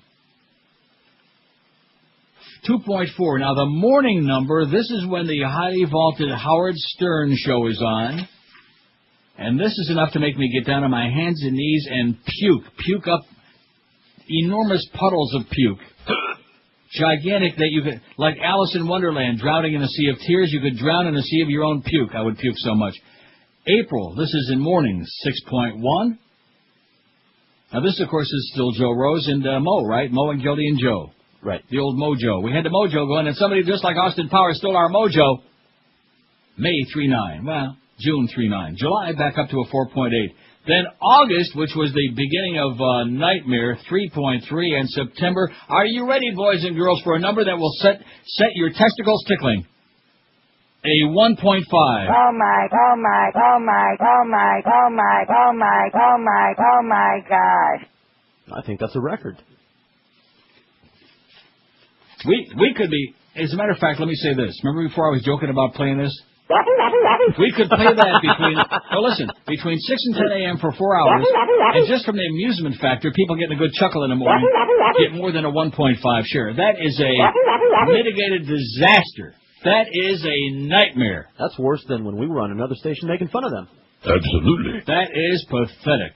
Middays was no great shakes either. No. Went from a 6.6 in April, an 8.0 in men in May, a 5.6 in June, 5.9 in July, 5.6 in August, to a 3.2 in September. Have we ever seen a number on this show in men that low? No. Of course, that concludes the 10 to 11 hour. Oh. And the afternoon was our only saving grace. Not that it was any great number, but they had a 4.0, down from a 4.5 in August. But the whole station took a hit. There's no question about that. But this was supposed to be the turning point. This was going to put us over the top. This was the great coup, man. Even in Latin America, they never saw a bloodless coup as tremendous as this. Even when Bush stole the election in 2000, it wasn't a bloodless coup as gigantic as this. Getting Stern on QAM. Oh, I'm just becoming physically ill. That place is like a cancer. A cancer. What's your morning 6 to 10 a.m. radio listening like? I listen to Stern on QAM, 47. We've got 241 votes. I hope we get about 3,000 by the time we sit down here on Monday morning, if we're still alive. If we can survive this. 47, 19.5% listen to Stern on this, who are listening to us. I don't listen to Radio Before Neil, 41. I listen to Air America, 37. NPR 33. I listen to Stern on another station, 33, 13.6%. So you add those Stern numbers together, you got 33.1, a third, which means 2/3 of this audience don't listen to Howard Stern, have no idea when the show starts. I listen to Waxy 19. I listen to a music station, 13. I listen to Paul and Ancient Ron, 10. Internet radio, 4 on the internets. Satellite radio, 4. And Lex and Terry have got one, and somebody's hoping to see it someday. Double votes, Taint, Florida. Wait till you hear this, talking about numbers. Oh, this is, I don't even want to read it. It's so embarrassing. Tens of thousands of Florida voters who are also registered to vote in a second state, and more than 1,600 may have cast ballots in Florida and one or two other states in recent elections, taking advantage of an absence of safeguards to prevent illegal double voting. An Orlando Sentinel examination of voting records in Florida, Georgia, and North Carolina found more than 68,000 cases in which voters with the same names and dates of birth were registered in the two states. In 1,650 cases, records indicate those voters cast ballots in Florida and another state in the 2000 or 2002 midterm elections. The study focused on Georgia and North Carolina because among states with voting databases that are public record, they have the largest population of Florida registered voters. The potential number of double voters in Florida could be in the thousands, more than enough to have affected Florida's 2000 election, which supposedly Bush won by 537 votes. In the thousands of double dippers. And of course, if they voted in Georgia or North Carolina, do you think they voted for Gore? Not likely. It's a felony for voters to cast ballots in two states in the same election, but those who double vote face little chance of being caught because election officials seldom check whether voters are registered or voting in another state. Election officials and voting experts say they've long known that some voters flouted the law to cast extra ballots. And a partridge in a pear tree. And it goes on. It's a Sun Sentinel article. You read it. It goes on for like pages and pages. Depressing. This is not a good way to be ending the week. It's a little bit too depressing. Okay, let's play this till 2 o'clock, okay? Let me put a smile on your face. Yeah.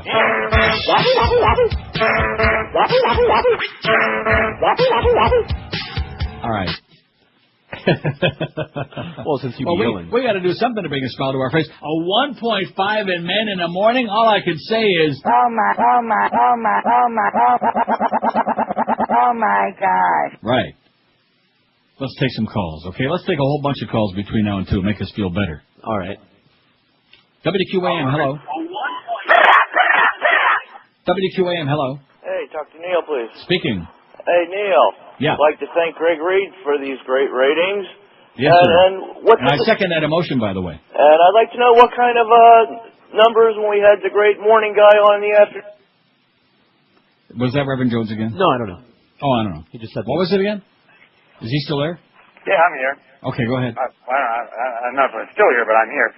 Hey, listen, I kind of predicted that because I never listened to the morning show before. Mm-hmm.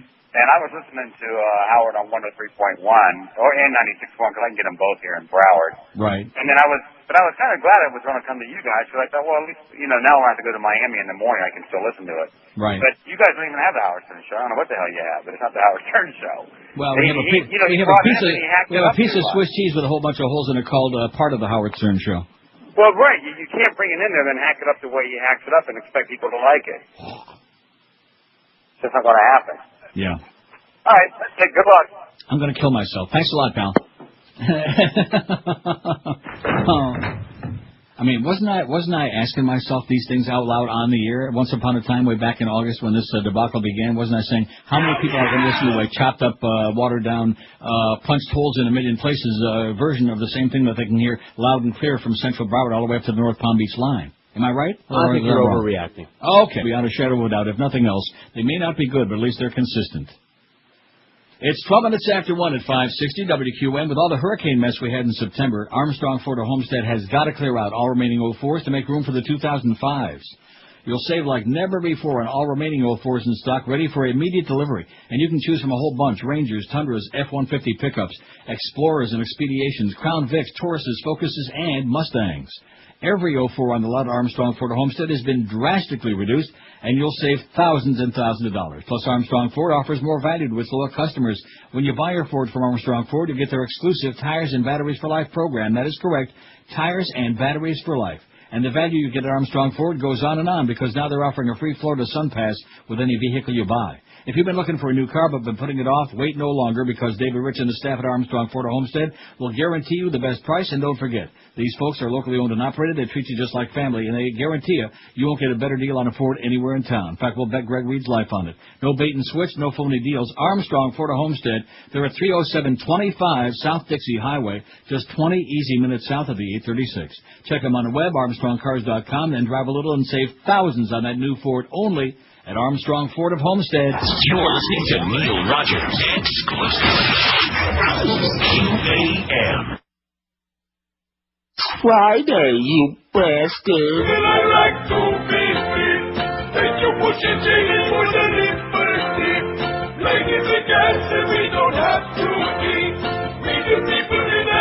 just got to be free.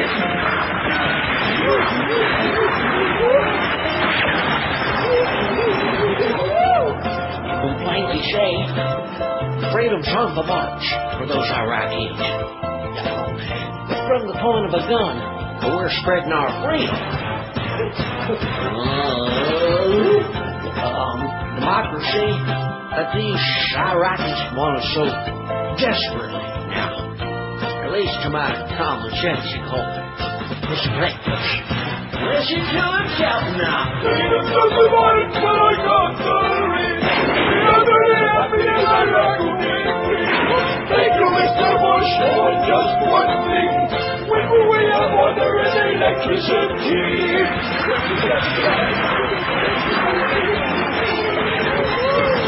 Back over there. They live in a land of freedom.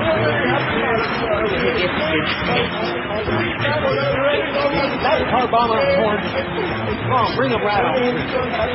Put a few more get through. 117 at 560 WQAM. Take a look at that poll if you have a strong stomach, okay? Okay. 282 votes. I'll get to it in a minute. Honduran minister says Al-Qaeda recruiting Central American gang members. This is what we've accomplished because we really kept our eye on the ball fighting Al-Qaeda. Right. Not only are they recruiting more and more terrorist groups all over Iraq where they didn't exist before we invaded before the Iraq attack. Now it's a U.S. Homeland Security Department nightmare, and Honduras' most outspoken cabinet member says it is happening. Al-Qaeda operatives recruiting Central American gang members to carry out regional attacks and slip terrorists into the U.S. of A. Yet U.S. and Central American officials say they found no evidence supporting Honduran Security Minister Oscar Alvarez's allegations. Well, of course, and human rights groups accuse Alvarez of trumping terrorism reports to justify his crackdown on gangs, who in response have adopted terrorist-style tactics such as beheadings, 20 so far, and threaten the government. Romulo Milani, a Roman Catholic bishop working closely with gang members in the northern city of San Pedro Sula, called the reports an attempt to distract the public while the government puts thousands of youths in jail. The U.S. government's long worried that terrorists would tap into smuggling networks that move migrants and narcotics across Mexico's porous northern border and into the U.S. I just mentioned that in passing. I mean, it's just probably one of those wild things that somebody drummed up just to get everybody hysterical, you know. There is no Al-Qaeda. There are no real terrorists. There are no beheadings. Oops. 5670560. So let's take a look at that poll right now, okay? Okay. Let me refresh it just to make sure we get every last drop. Just like Maxwell House coffee. Yeah, I'm ready to drop. Just like Fidel, I'm ready to drop right in the flow. 291 votes. What's your morning 6 to 10 a.m. radio listening like? I listen to Stern on QAM 61, 20.9%. Keep these percentages in the front of your head, okay? All right. Write them on your forehead. I don't listen to Radio Before Neil, 51, 17.5%. I listen to Air America in the morning, 46. I listen to Stern on another station, 3813. You add those numbers together, you got 33.9%, 34. See how consistent that is? Well, they're just voting that because you're 66% of our audience still listen to Howard Stern.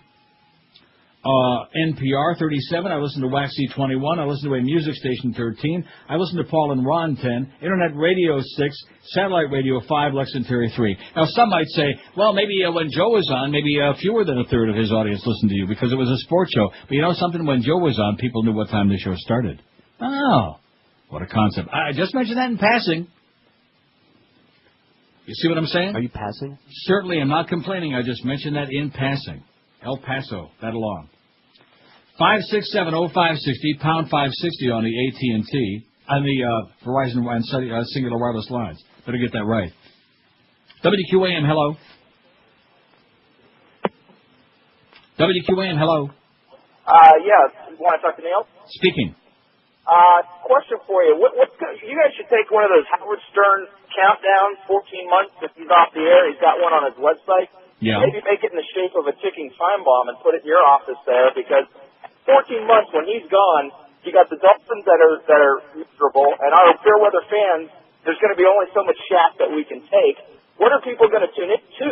Is there, entertainment's going to be gone, and sports are going to be gone. So, do you have an on-air reality show perhaps in the works? Yeah, we're already. When you work for this outfit, man, you're already doing an on-air reality show. Trust me. Yeah. How about Who Wants to Marry Greg Reed? We beat a bomb, baby. Don't forget it. We beat a bomb. Get out of here. We are survivors, though. Trust me when I tell you. And like I said, we'll continue taking the money very happily. Just make sure it shows up on time, or else. 567-0560, pound 560 on the Singular and Verizon wireless lines. WQAM, hello. Neil. Yes, sir. What are we going to do when your ass is gone? What about the rest of me, though? Yeah, we'll enjoy your legs. WQAM, hello. Yeah, Neil, I agree with that. What about the I called puppet? earlier. I listened to Spare Myself in the morning a little bit, and the reason I listen to it on QAM is because of the way they butcher it. And I blame one person. Janet, that effing bitch.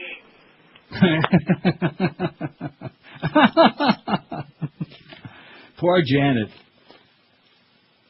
Jackson, that is, not Reno, by the way, Right. just in case anybody doubts which Janet we're picking on today. Although she likes to shake him, too, a little bit. And Shinny. WQAM, hello. Hey, Neil, how are you? Okay. Just wanted to make an addition to the poll if I could. Go right ahead. Although I live in the West Coast now, when I was in the East Coast, I still listen to the same programming. Bob and Tom, actually. Oh, yeah, how could we forget my good friends Bob and Tom? We love Bob and Tom. Wouldn't they have been a nice choice to put in And the what's morning? interesting, though, is that when I lived in Sunrise, I picked them up pretty well. You know, and of course now on the West Coast here of Florida, they play Stern. I don't care if we're listening to them. But one thing I did want to point out, I made a comparison. Because I can pick up QAM very well here in Naples. Right. The Fort Myers station, they were playing the regular Howard Stern show. When I picked up on the QAM, it was still on commercial. So, and some parts there's a promo that you're playing on your show that basically there's a lady talking about, my boyfriend, I went to a Cracker Barrel and some lady, wants to talk to my boyfriend. I heard that whole entire segment on the Fort Myers station, but I didn't hear it on QAM much. Yeah, well, you can understand why. Well, yeah, I guess so. We're governing ourselves accordingly, which means we're putting up a butchered version of the program on here. Well, God help us if we have Bush for another 4 years, then I don't know what I'll be listening to. Now, if you like that nice German marching music, man. Have a good day. Okay, me too. There you go. Let's goose step. Nobody can pass up a good goose. 567. I thought it was going to be a great day today. I don't know. I was all whipped up into a fervor and frenzy and all excited and enthused, and it's been one of the most depressing, despondent days in the long history of my checkered career, We didn't think it would be Nixon when he made that checker speech. What? We didn't think it would be going down in the morning. Not that we expected an explosion or anything. Down? We're talking about a debacle, man. Right. We're talking about everybody disappeared, everybody vamoosed. It's kind of like, hello? Anybody out there? Wow. I mean, when you spend years and years building yourself as the sports station and you got everybody talking sports, and granted, okay, so it hasn't been a good sports year and the Dolphins suck and they couldn't win a fixed game. Those years building yourself up as then all of a sudden one day people come back from summer vacation or they wake up in the morning, they turn on the radio like, huh? What? So we'll see. Well, we'll give another month or two, and not that it makes a difference because, like the other guy said, it's a lame duck situation anyway. I don't understand how anybody can let a situation go on where there's like 15 months of a lame duck program that everybody knows is going off anyway. I don't get that. Do you? Well, what are you going to do? Punt. Dolphins have a lot of practice. Punt. 2 Swarthmore College juniors sue over voting machine memos. Good for them. They saw themselves as computer geeks, not voting activists, but 2 internet-savvy Swarthmore College juniors have gained national prominence for their battle with Diebold Election Systems, Inc., a major manufacturer of electronic voting machines. Nelson Pavlovsky and Luke Smith, both 20, last month won a federal court case against Diebold for the right to post an archive of 15,000 internal Diebold memos from 1999 to 2003 that appear to expose serious flaws in the company's voting machines. Here we go again. Interviewed by German television and pundit Al Franken, written up in the New York Times and Mother Jones magazine, the lanky Pavlovsky and blonde Smith have become minor celebrities on the Swarthmore campus and among a core group of voting activists who fear the new electronic machines are too easily rigged by hackers. Of course, we're not really voting activists, said Pavlovsky, a philosophy major from Morris Plains in Morris County, New Jersey, who admits he's never actually voted. But when we started reading through the memos, there was some disturbing stuff in there. The memos were stolen from Diebold computers by an unknown hacker in the spring of 2003 and placed on numerous websites, including one operated by Pavlovsky and Smith. They contained some startling complaints from Diebold employees and customers. I need some answers, writes a Florida election worker after the 2000 recount. Precinct 216 gave Al Gore a minus 16,022 votes when it was uploaded. Will someone please explain this so I have information to give the auditor instead of standing here looking dumb? Minus 16,000 votes. Other emails complain of technical glitches and mismanagement at the North Canton, Ohio-based company, which has sold more than 40,000 voting machines to states including Georgia, Florida, Maryland, and California, though none in the Philadelphia area. This was in the Philadelphia Inquirer. Well, it's one of the Philly papers. So, listen, rest assured, everything is going to be kosher. No problems come Election Day. Everything looks really good. Zion America. 27 past 1 at 560 WQAM. Pompano Park Racing and Poker is now open 3 nights a week, every Wednesday, Friday, and Saturday, with live harness racing action in the great card room, too. Live racing starts 7:25 each night, like tonight and tomorrow, and the poker room is open from noon till midnight with tournament action every live day. Plus, Pompano Park is open 7 days a week with harness racing highlight and thoroughbred simulcasting starting at noon from all over North America. Now, tonight and tomorrow night will be the $100,000 finals of the Florida Sunshine Stakes for 2 and 3 years old. And tomorrow night, Saturday, there will be a free concert at Pompano Park starting at 7 p.m. featuring the best Rolling Stones tribute band in the country, Satisfaction, plus the warm-up band, Storm Riders, doing their tribute to the Doors. And don't forget to mark your calendars right now, because before you know it, the first free spaghetti dinner night of the season takes place on Monday, December 6th. Boy. Mark it down.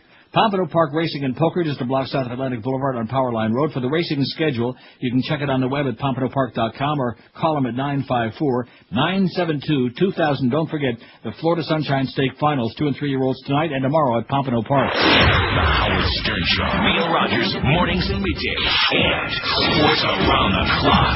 560 QAM. I hate you.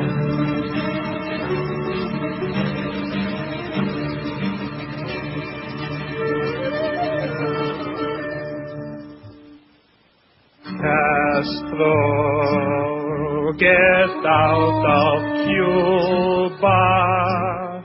We just can't use ya.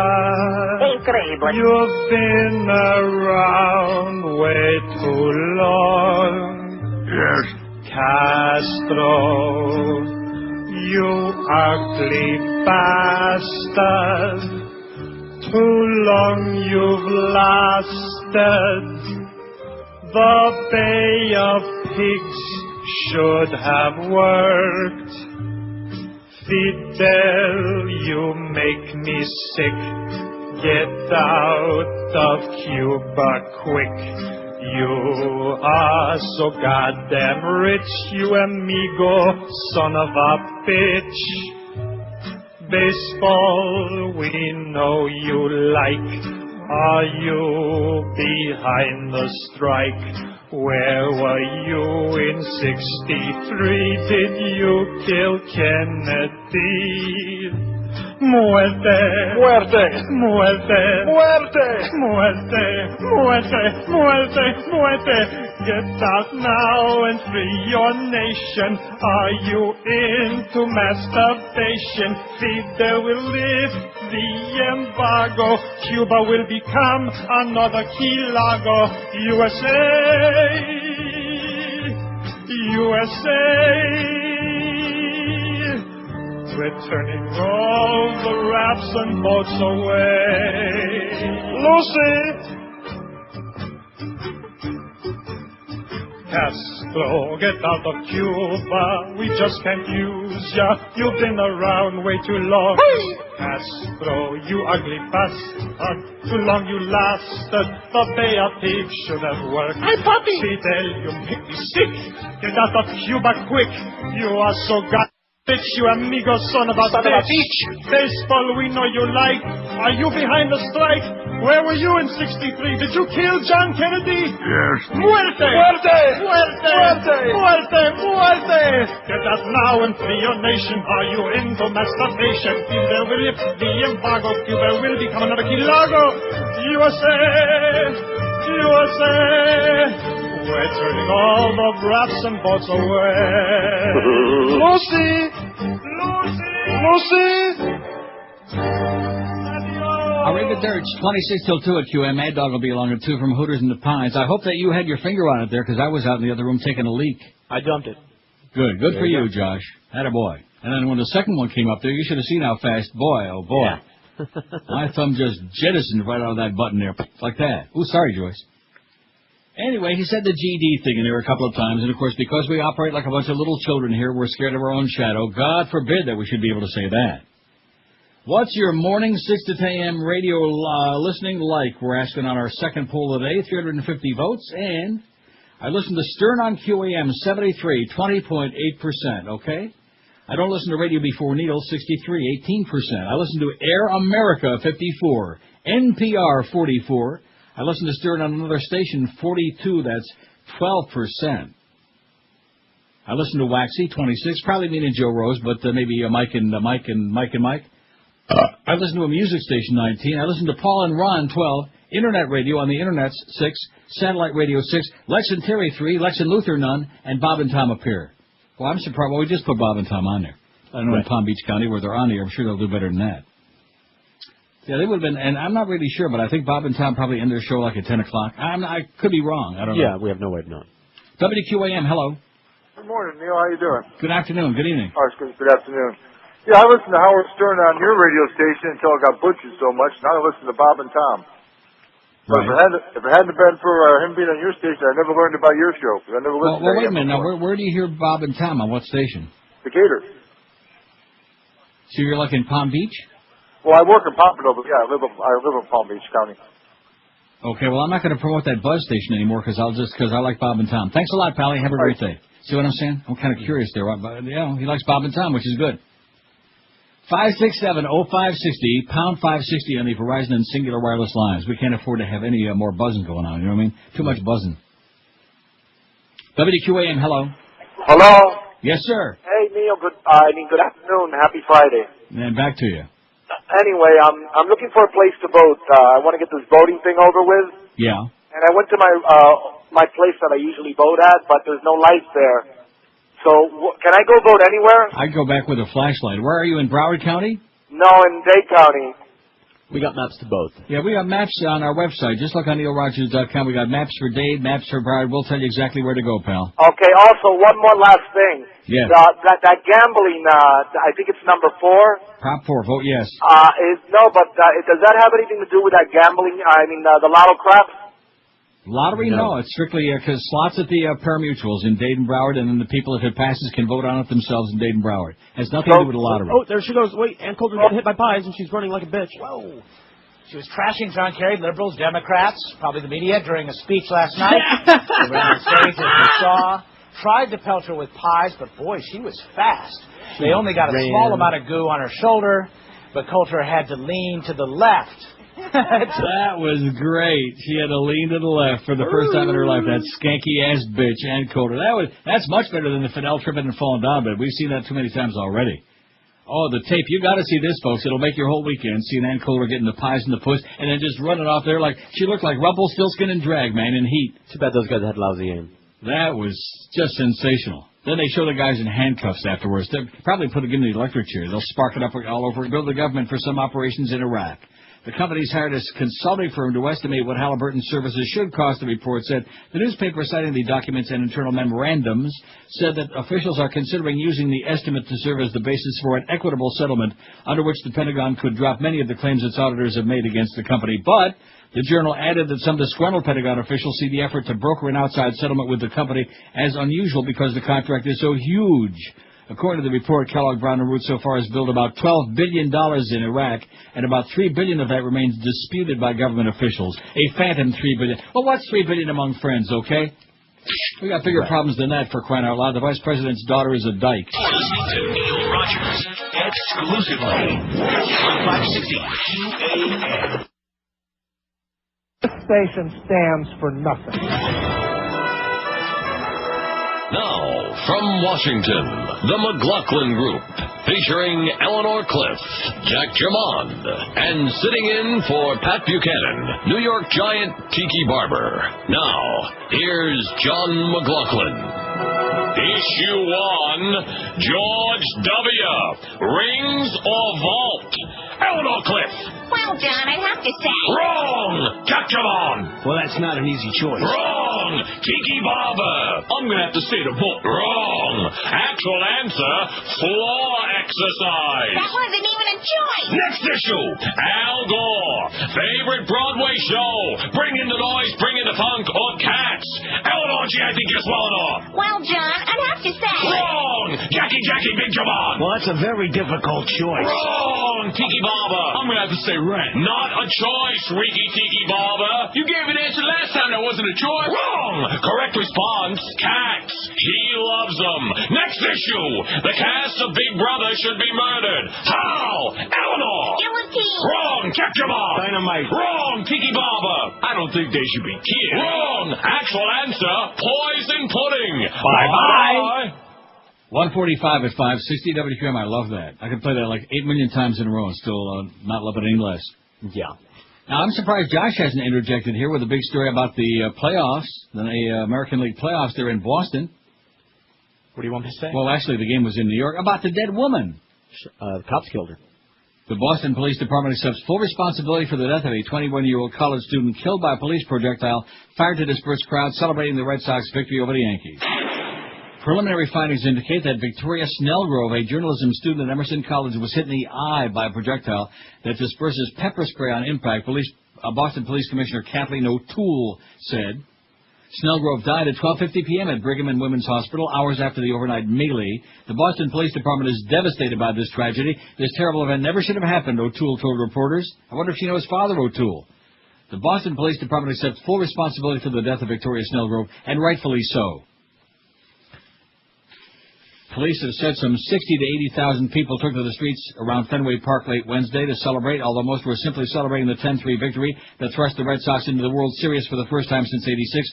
Some in the crowd vandalized property, set fires, and tried to overturn cars. At least 8 people were arrested.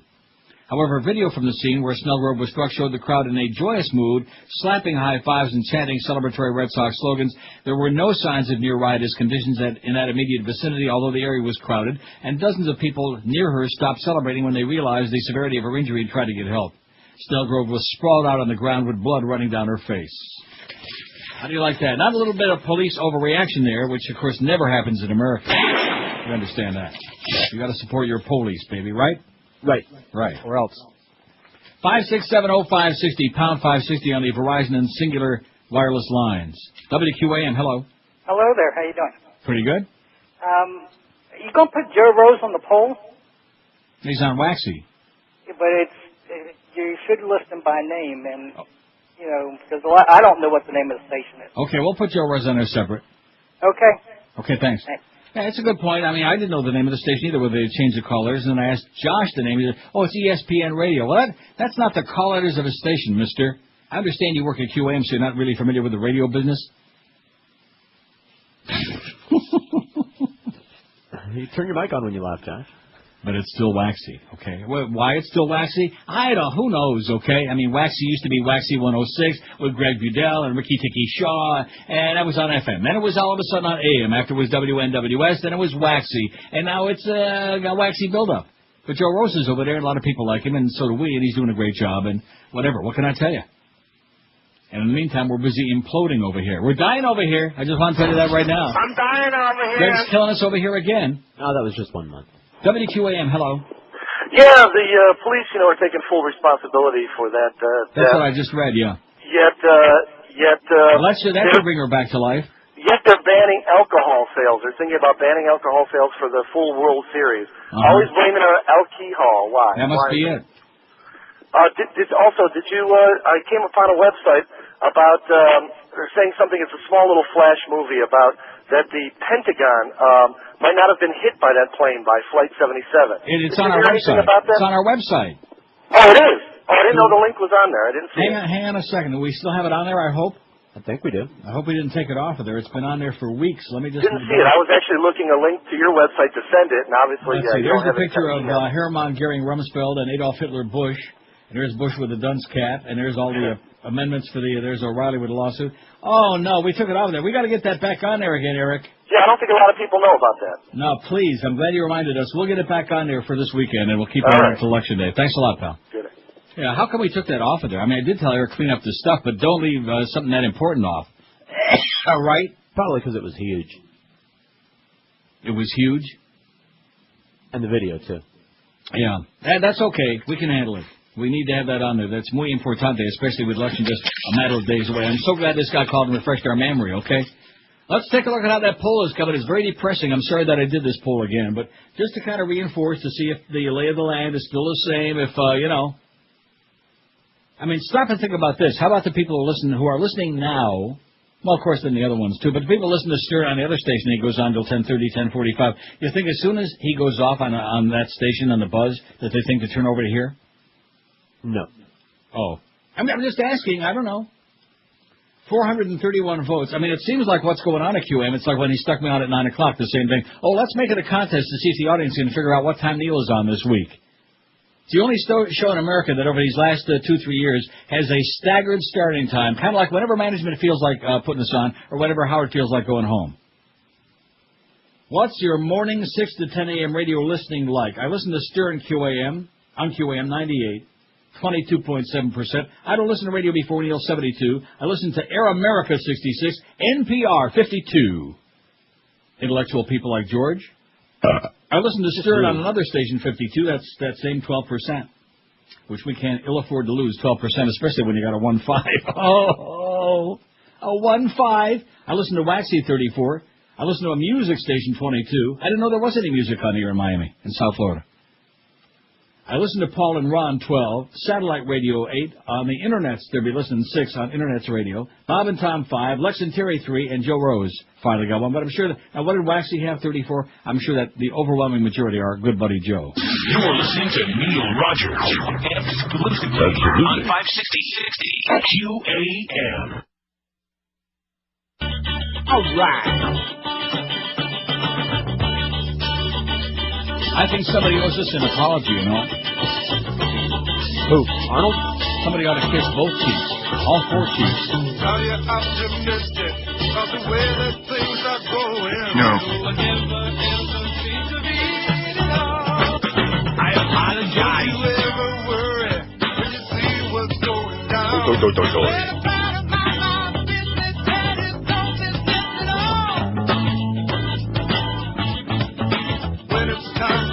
As a feeling human being, will your bachelor of arts help you get by?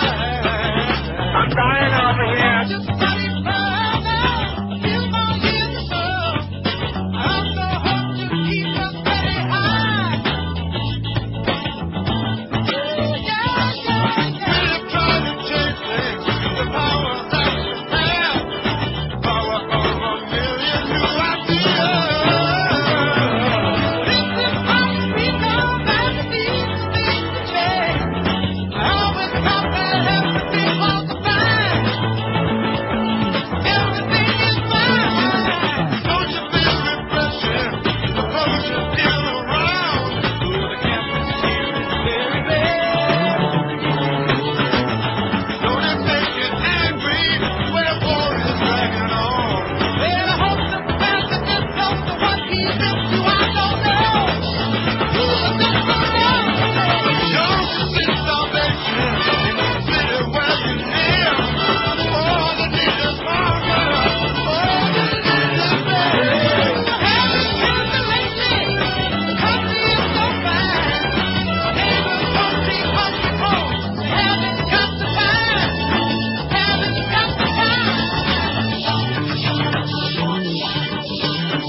We're fine.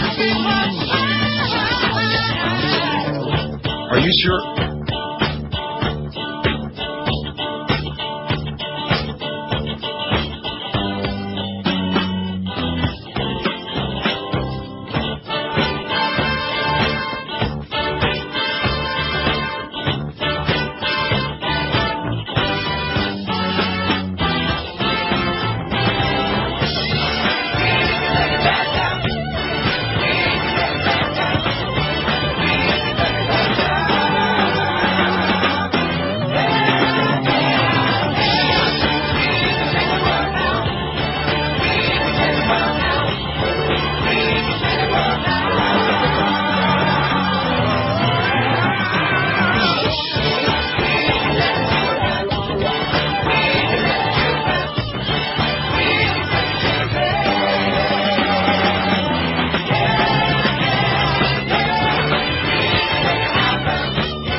Hey. Howard Stern Show. The Rockers is around the clock. WQAM, Miami, Fort Lauderdale. You call this big market radio?